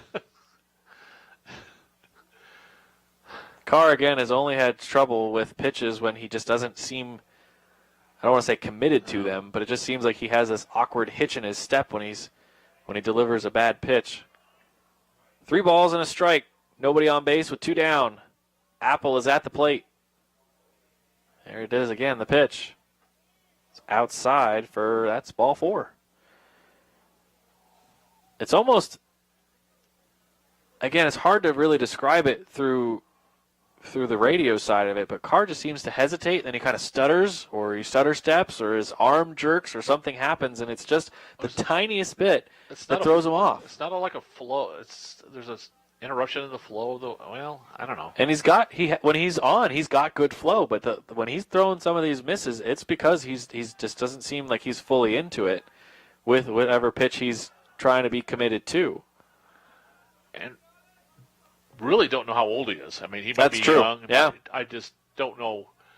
I mean, I know Fletcher's a senior. I know a couple of the players. Runner goes. Kyle's going to go down and slide feet first and get into second base, and he's going to get there. No one covering on the backside. Watson has to come in charging from, again, left center field, and Kyle is able to take third. He gets the stolen base at second, then he's given third by the misplays by the middle of the infield, Fletcher and Burley. Carr on the bump. I don't know if he's given it. I mean, he took advantage of the way the ball went past and played it smart, knew what he could do. But by the time he was halfway down there, they're going, okay. 0-1 to Parker as he fouls off a 56-mile-an-hour pitch down the left field side, and it's going to go all the way down there as it hit off of the side and just keeps rolling. One of the ball boys for the Bulldogs goes and gets it. 0-2 for Huber. Will try to bring Apple home. Big gap in right center field, the pitch. way up high. That curveball did not quite come back down to earth where Carr was hoping it would. A ball and 2 strikes. 6-0 Bulldogs. Parker at the plate. Atkinson in the on-deck circle with Kyle Apple down at third base. Time is called. Granted, and here's the 1-2 pitch from the windup from Jake Carr.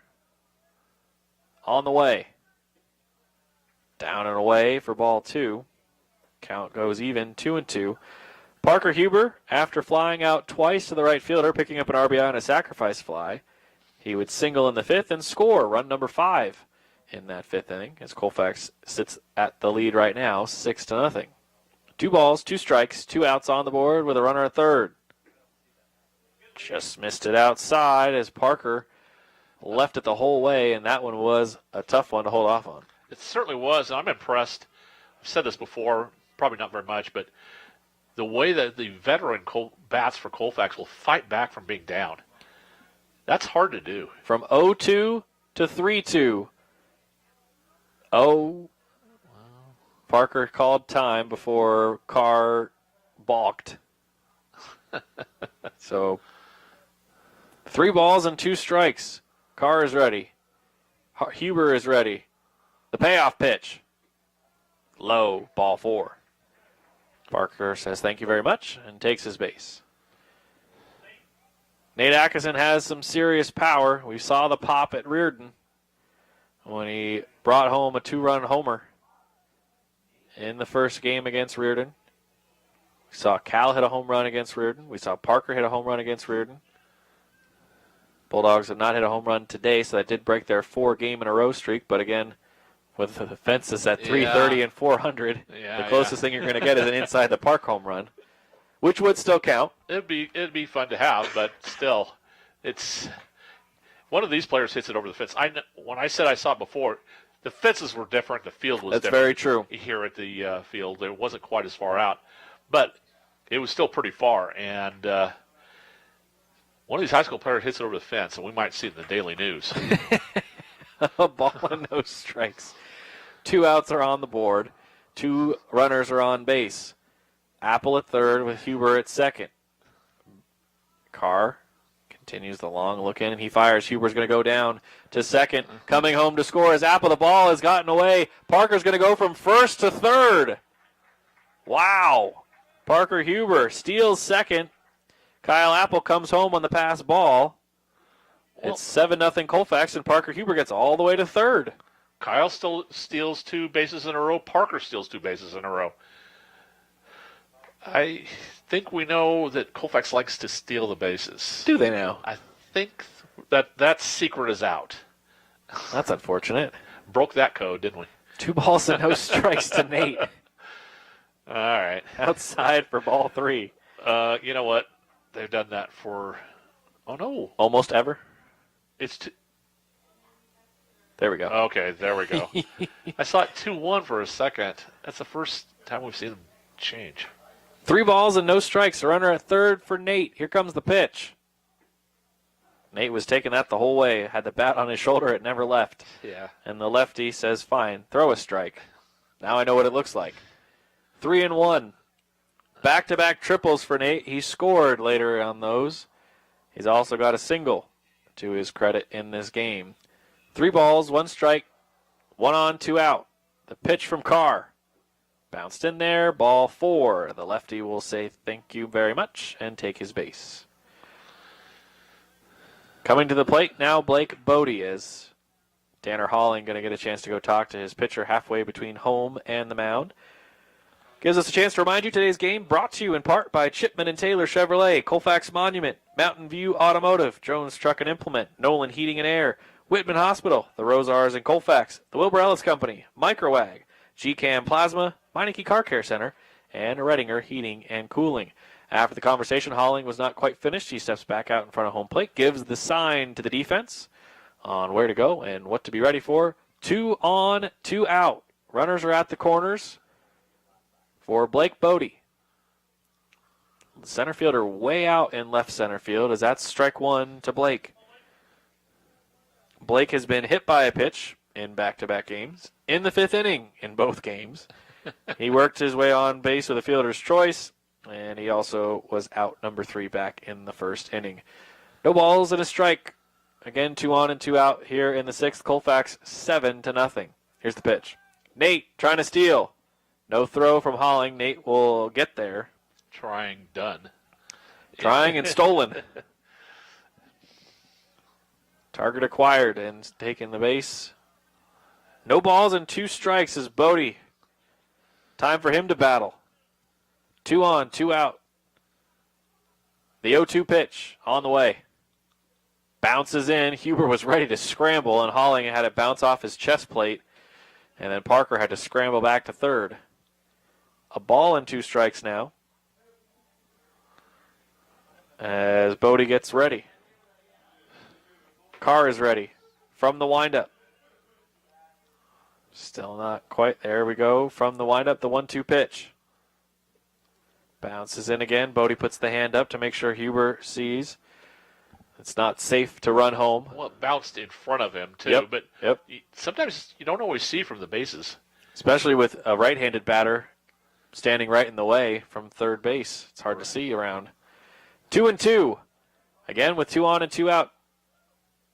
The 2-ball, 2-strike pitch on the way. Bodie chopped it. Foul.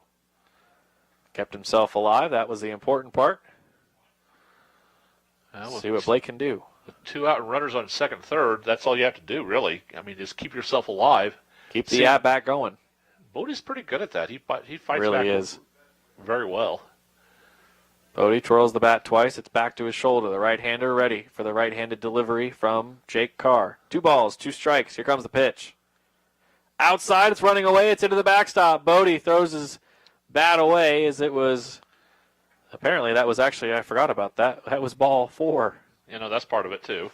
So Bodie was going to take his base, but he did the smart thing. He backed out of the box. He let Parker come in to score, and then he went off to first. No point in getting in the way of a man trying to score. And he just said, all yours, go ahead.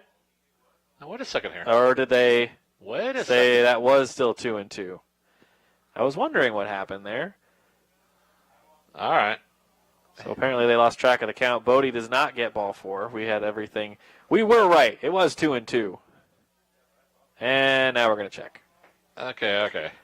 All right. I'm confused. All right. Today's game brought to you in part by Chipman and Taylor Chevrolet, Colfax Monument, Mountain View Automotive, Jones Truck and Implement, Nolan Heating and Air, Whitman Hospital, the Rosars and Colfax, Wilbur Ellis Company, Microag, GCAM Plasma, Meineke Car Care Center, and Redinger Heating and Cooling. So again, thanks to our sponsors for helping us bring you today's doubleheader. And it will be 3 balls, 2 strikes for one Blake Bodie as the infield returns to their spots. The outfield staying basically where they were, while the umpires decided to meet in the middle between home plate and the pitcher's mound.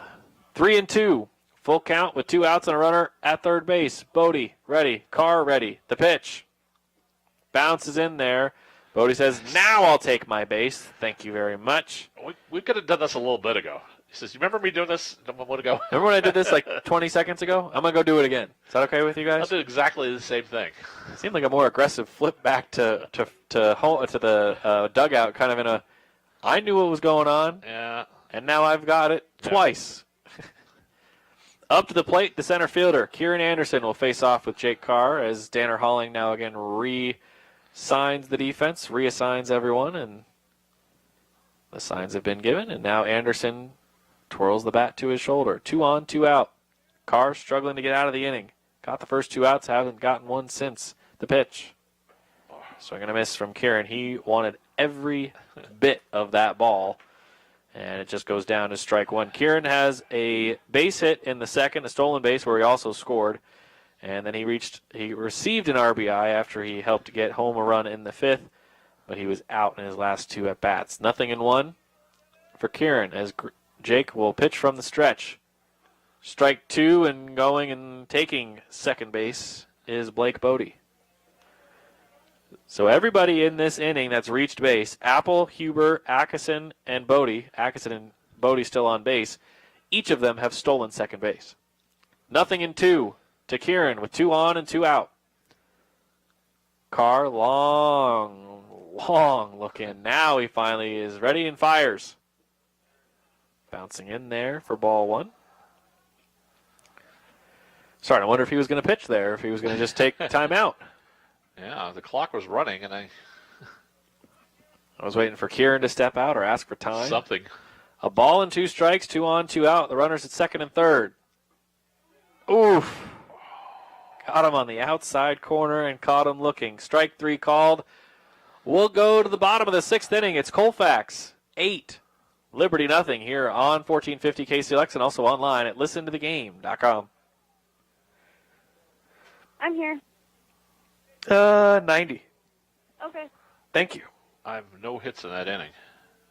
2 runs, 2 left on. Walk. Yeah, walks and wild pitches and pass balls. That's okie dokie. Yeah, this reminds me of another sport. Actually, it was last Friday. I was going to say it was softball. And it was last Friday. That's right. Lousier Oh, weather. that's right. It was like, That's so weird.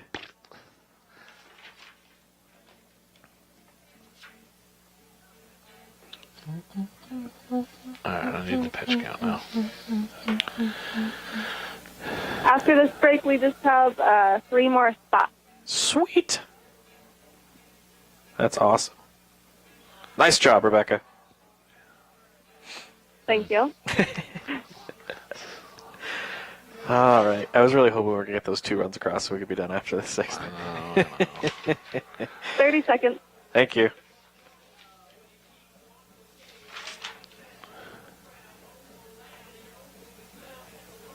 Let's go. Oh, Mason's in.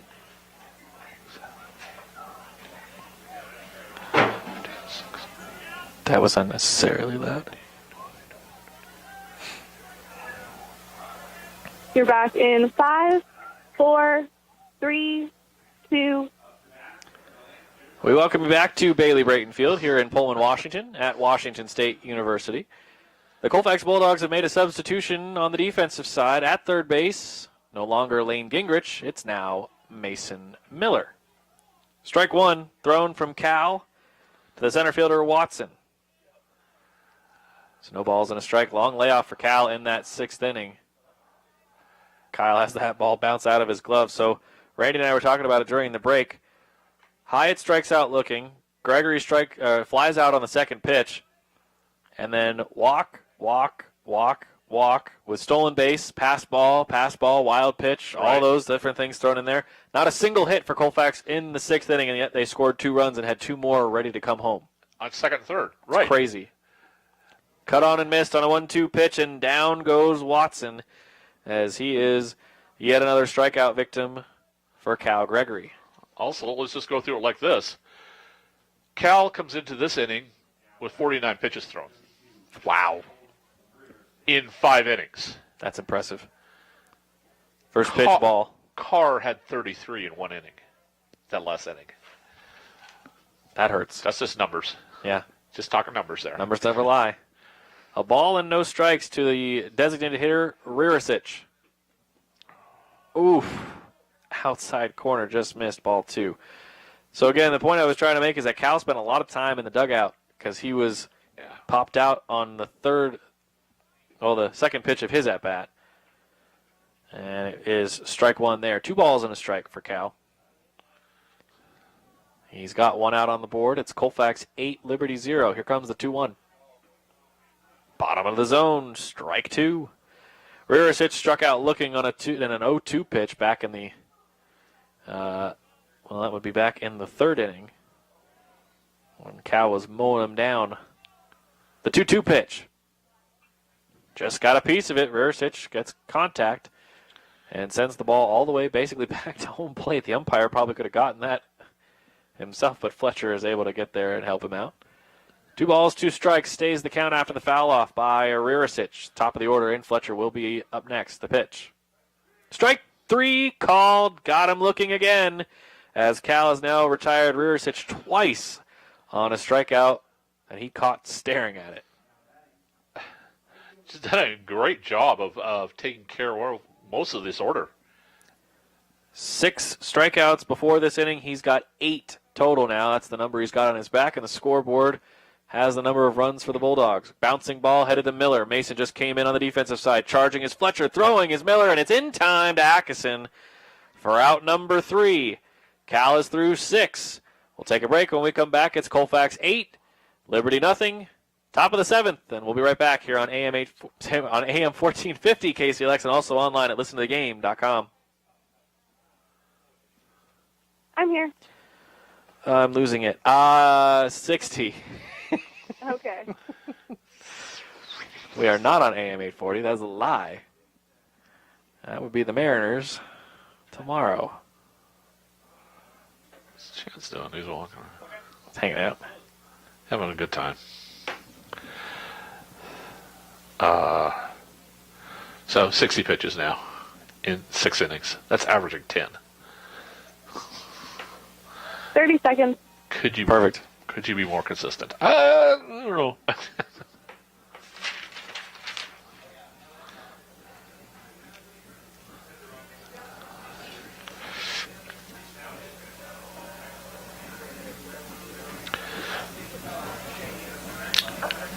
Change. Nothing. Don't see anything. Don't say anything. I can't. You're back in 5, 4, 3, 2. We welcome you back here to the top of the 7th. It's Colfax 8, Liberty nothing, as the Bulldogs have helped keep Liberty off the board and to just one base runner. Cal hit by a pitch. So it's 8-0 Bulldogs. To the plate will come Kellen Becker, followed by Mason Miller, and then we assume Cameron Hyatt, considering he didn't get a chance to play at all in Game 1, assume he would get a chance to continue his progression from the plate this season. But Sure. Again, we have to wait until we get to the man in the hole, which is Hyatt. He is due up 3rd in the inning again, 7, 8, and 9. Your left fielder, Kellen Becker, will step up first to face off with Jake Carr for the 2nd inning. Randy mentioned this during the bottom of the 6th, that Carr threw 33 pitches in that inning, and he'll try to lessen that here in the top of the 7th. Colfax, 8 runs on 7 hits. Again, 4 walks in inning number 6. 2 of them scored for runs. 2 of them were standing at 2nd and 3rd to try to add more. Becker at the plate. Play ball given by the umpire, and Carr comes set and fires. Ball 1. Kellen has struck out twice in this game, swinging and grounded out to the third baseman, Schenk. 1 ball and no strikes. Carr ready from the bump. The 1-0. Ball 2. Same exact spot as ball 1. Running away outside on low. Coach Parrish at the dugout and now going to third base, and Wayne Gregory down at first. 2 balls, no strikes to Kellen from Carr. Missed it low. This one bounced into home. Ball 3. Throwing in the upper 60s. The last few pitches have been pretty consistent, but they haven't had the velocity, so they do tail off. Start to lose their muster as they get closer. 3 balls, no strikes. The pitch.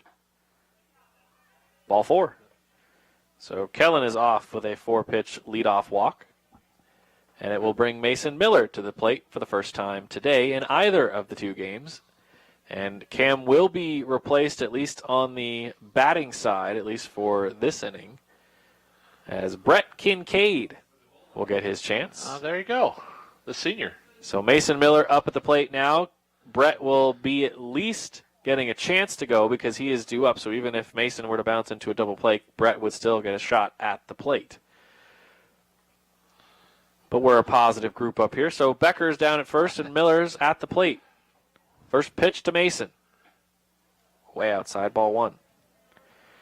Before Lane Gingrich was pulled for Mason Miller, Lane struck out looking and popped out to the middle infielders in the 4th and 5th innings. A ball and no strikes. The pitch from to Mason is going to bounce away. Kellen's going to easily get to second base, and he will stop there as Mason takes ball 2. This is one of the things we talk about, Randy, with the Colfax side, of course, because that's who we follow all year long. Yes. And all season long for the baseball side. We talk about trying to develop your pitching staff, and that's what I think that Liberty's trying to do here.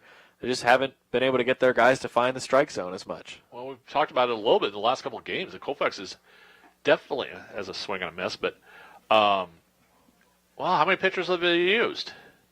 Is it 6 so far this year? I mean, in varsity games For Colfax, yeah. Parker and Cal and Kellen, Kyle.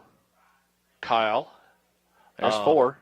Lane, and Bodie. And actually we're going to add one more because Colby Sisk. Colby Sisk pitched as well. You're right. Up against, I was trying to think. I thought we were short on that, but so there you go. 7. That's a lot of pitchers in 6 games. Yeah. 2 balls, 2 strikes, 1 on, no out. Ball misses to Mason. Good eye from Miller as he takes it full. 3 balls, 2 strikes. Sun's starting to set here around 6 o'clock here on the Palouse. So glad you could join us here. Matthew Zimmer and Randy Stickle here with you. Again, Colfax baseball leading things here 8-0. 3-2. Really keeps checking back at Becker. Here comes the pitch. Mason laces one past a diving shortstop, and Becker's going to hold up at third. Oh, no. No, he's going to be giving the wave around. Here he comes. He is going to score. Miller's going to go down to second, and he's going to get there because of the speed of the turf field, nearly slid over the bag. And he does slide over, but is able to keep his momentum from taking him too far. He gets an RBI single, and he gets to second on the throw home. And here comes Brett Kincaid. And out of the dugout to take the spot of Cal Gregory in terms of from the batting order, Tucker Gleason will get a chance. So Brett will come up here as Kincaid gets another crack at it. Well, what's kind of cool about this is Kincaid and Gleason are seniors. Yes. They've had a few games that they played already, but not at WSU. No. There's something different about that. Something a little bit special. Strike 1. And I apologize. This is Brett taking the spot of Hyatt again in the batting order. Tucker is taking the place of Cal in the batting order. It's strike 1 to Brett. We're assuming these are just going to be offensive decisions. Right, that they will allow Cal will come back to finish off the 7th. No balls and 2 strikes as Brett has not swung the bat yet, but all of a sudden Carr can't miss the strike zone after not being able to find it against the first several batters he faced. Brett's going, really? Nothing in 2. Carr checks back at second a couple of times. Now he's ready to pitch. Ball 1. Brett's going, that's what I was seeing more out of you. Thank you. Like that better. Absolutely. As 1 ball, 2 strikes. Here comes the pitch. Ball still bouncing around. It was underneath of Halling. Ball 2.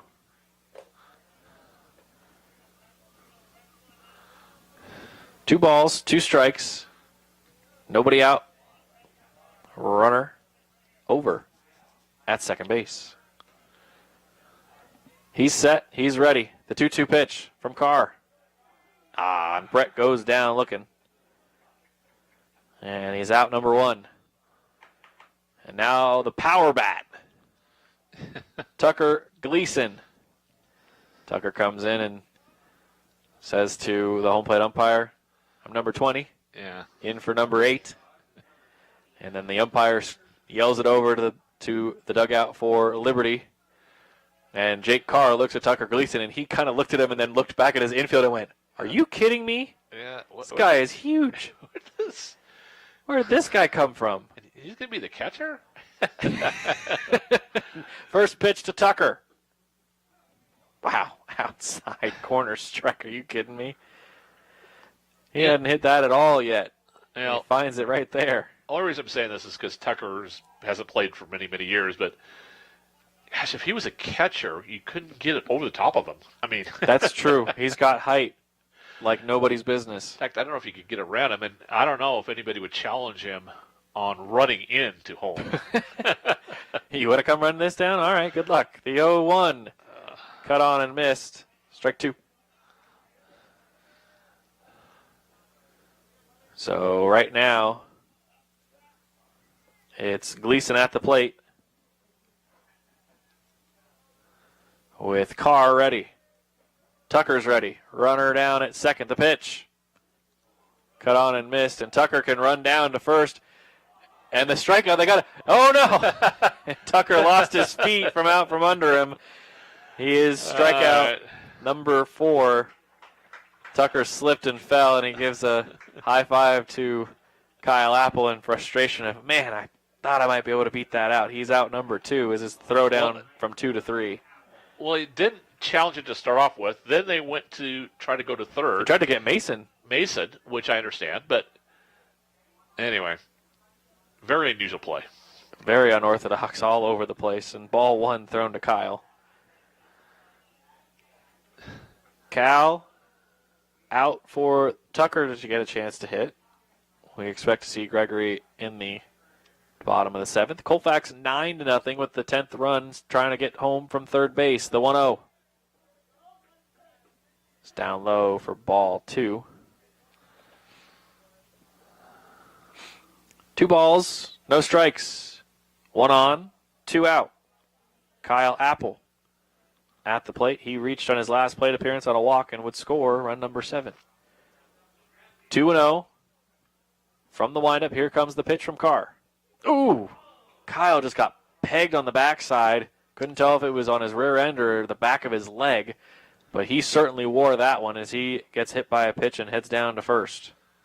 I was afraid that was going to hurt a little more than Kyle thought it did, because he ran down without it limping even a little tiny bit. No hitch in the giddy-up for one Kyle Apple, which is good news, to say the least. Yeah. You don't want to see anybody get hurt. Obviously. 2 on, 2 out. The runners are at the corners for Carr to face with Parker Huber. The pitch.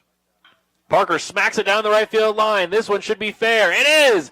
Down to the corner. It's going to go foul now after it's already bounced and landed. This is a hard one. Parker coming around to second. He's going to third. He is going to be told to stay at third as Parker Huber, for the 3rd straight plate appearance, has reached base.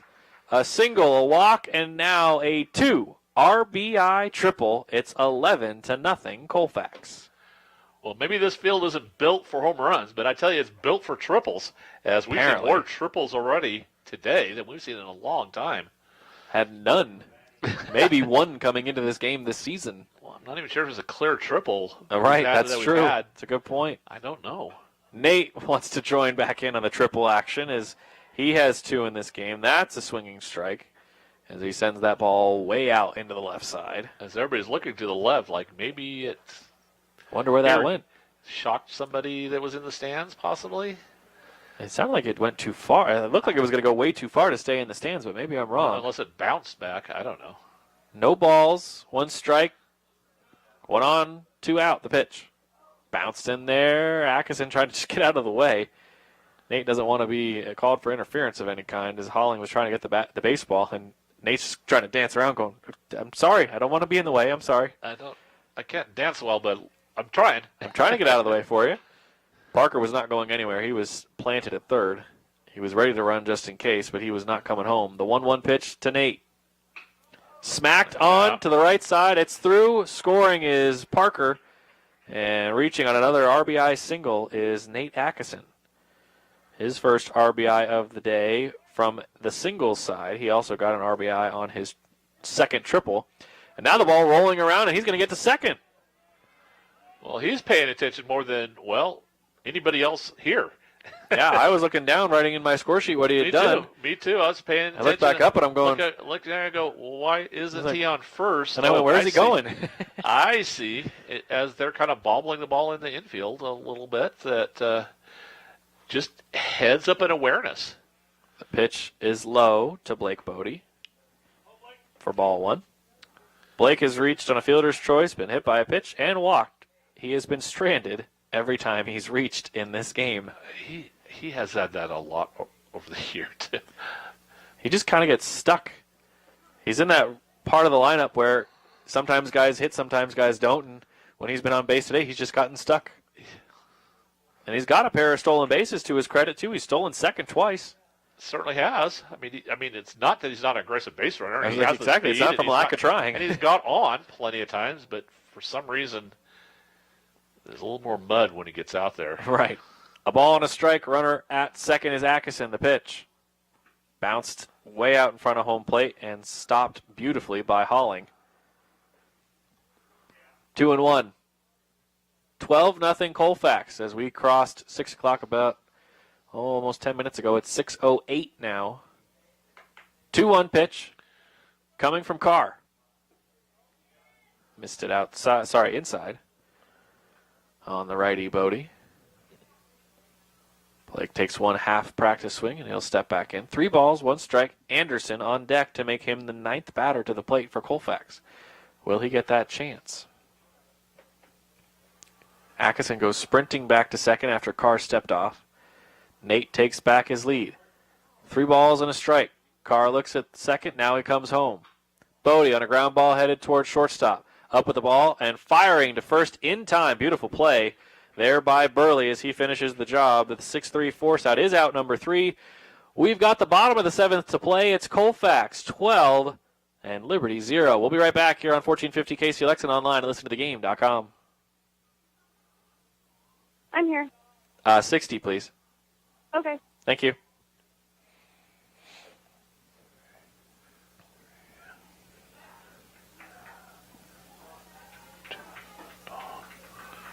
There's 2 left on, wasn't there? No. 1. Wait a second here. What did I do wrong? Miller scored, right? Mason scored. Apple scored. Huber scored. I didn't fill it in. No worries. No, I'm worried. 30 seconds. Yay. Enough of that. 2, 3, 4, 5, 6, 7, 8, 9, 10, 11, 12, 13. Oh my goodness. You're back in 5, 4, 3, 2. We welcome you back here to Bailey Brayton Field. It's Matthew Zimmer and Randy Stickle here with you as we've got the Colfax Bulldogs back out on the field. Who is that? Is that Brett Kincaid down at first, Randy? It's not Nate.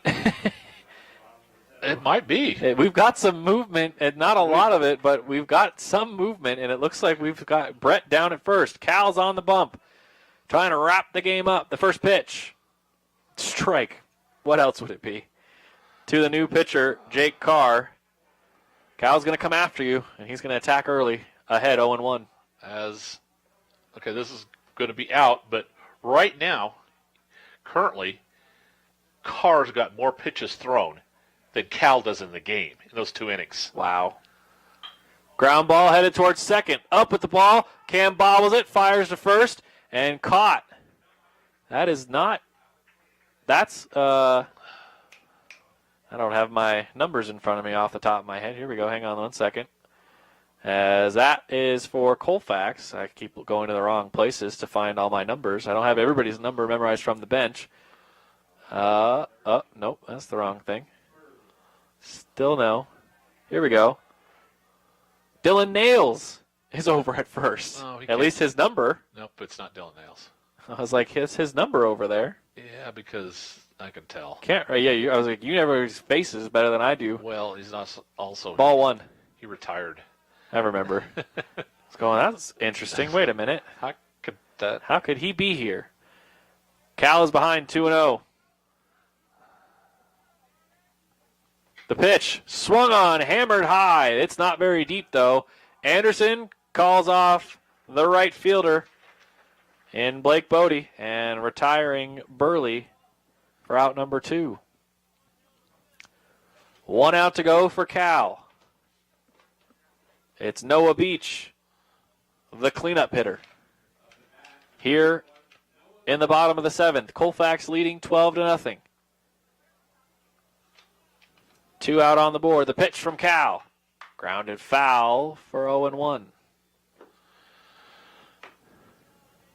was trying to find this for you guys earlier, and it just did not want to cooperate with me. So we don't have officially who is down at first. Apologize for that. I'll try and The pitch, the 0-1.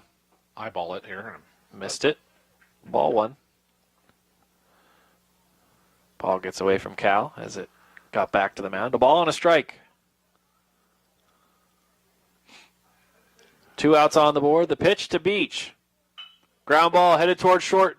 Cut off. No. Parker throws it from way off, and that is safe. How are they going to rule this? We'll find out. I believe we're going to have a hit. We'll wait for sure. And I hear them discussing it in the side, and that's the first hit of the game. On a sharply hit ball down to shortstop, Cal Gregory, and out away from a no-hitter. And Cal is denied by Noah Beach's sharp shot to the shortstop. Kyle trying to throw him out at second. Over the head of the area intended, ball 1. Shank is the man at the plate. He's ahead, a ball and no strikes. So Cal was so close to that no-hitter. Oh. He missed the perfect game earlier. It was taken away by the hit by pitch. Hyatt's going to have to play this on a bounce. He's going to fire it over to first in time. Out number 3. That'll do it. That's it. That's all. We'll take a break, and when we come back, we'll wrap things up from Bailey Brayton Field. And we've got a little surprise for you guys. We might have a game tomorrow for Colfax Baseball. We'll talk about that and the post game for Game 2. Colfax 12 and Liberty 0. We'll be right back here on 1450 KCLX and also online at listentothegame.com. I'm here. 90. Okay. Thank you. Because we hit all the spots, right, Rebecca? You said that earlier. Yeah. Perfect.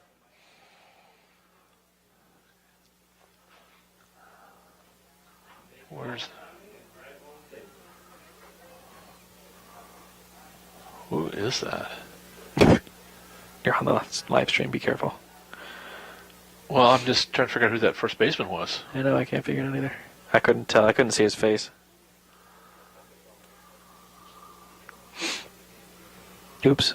This is 2 for 4. Ugh.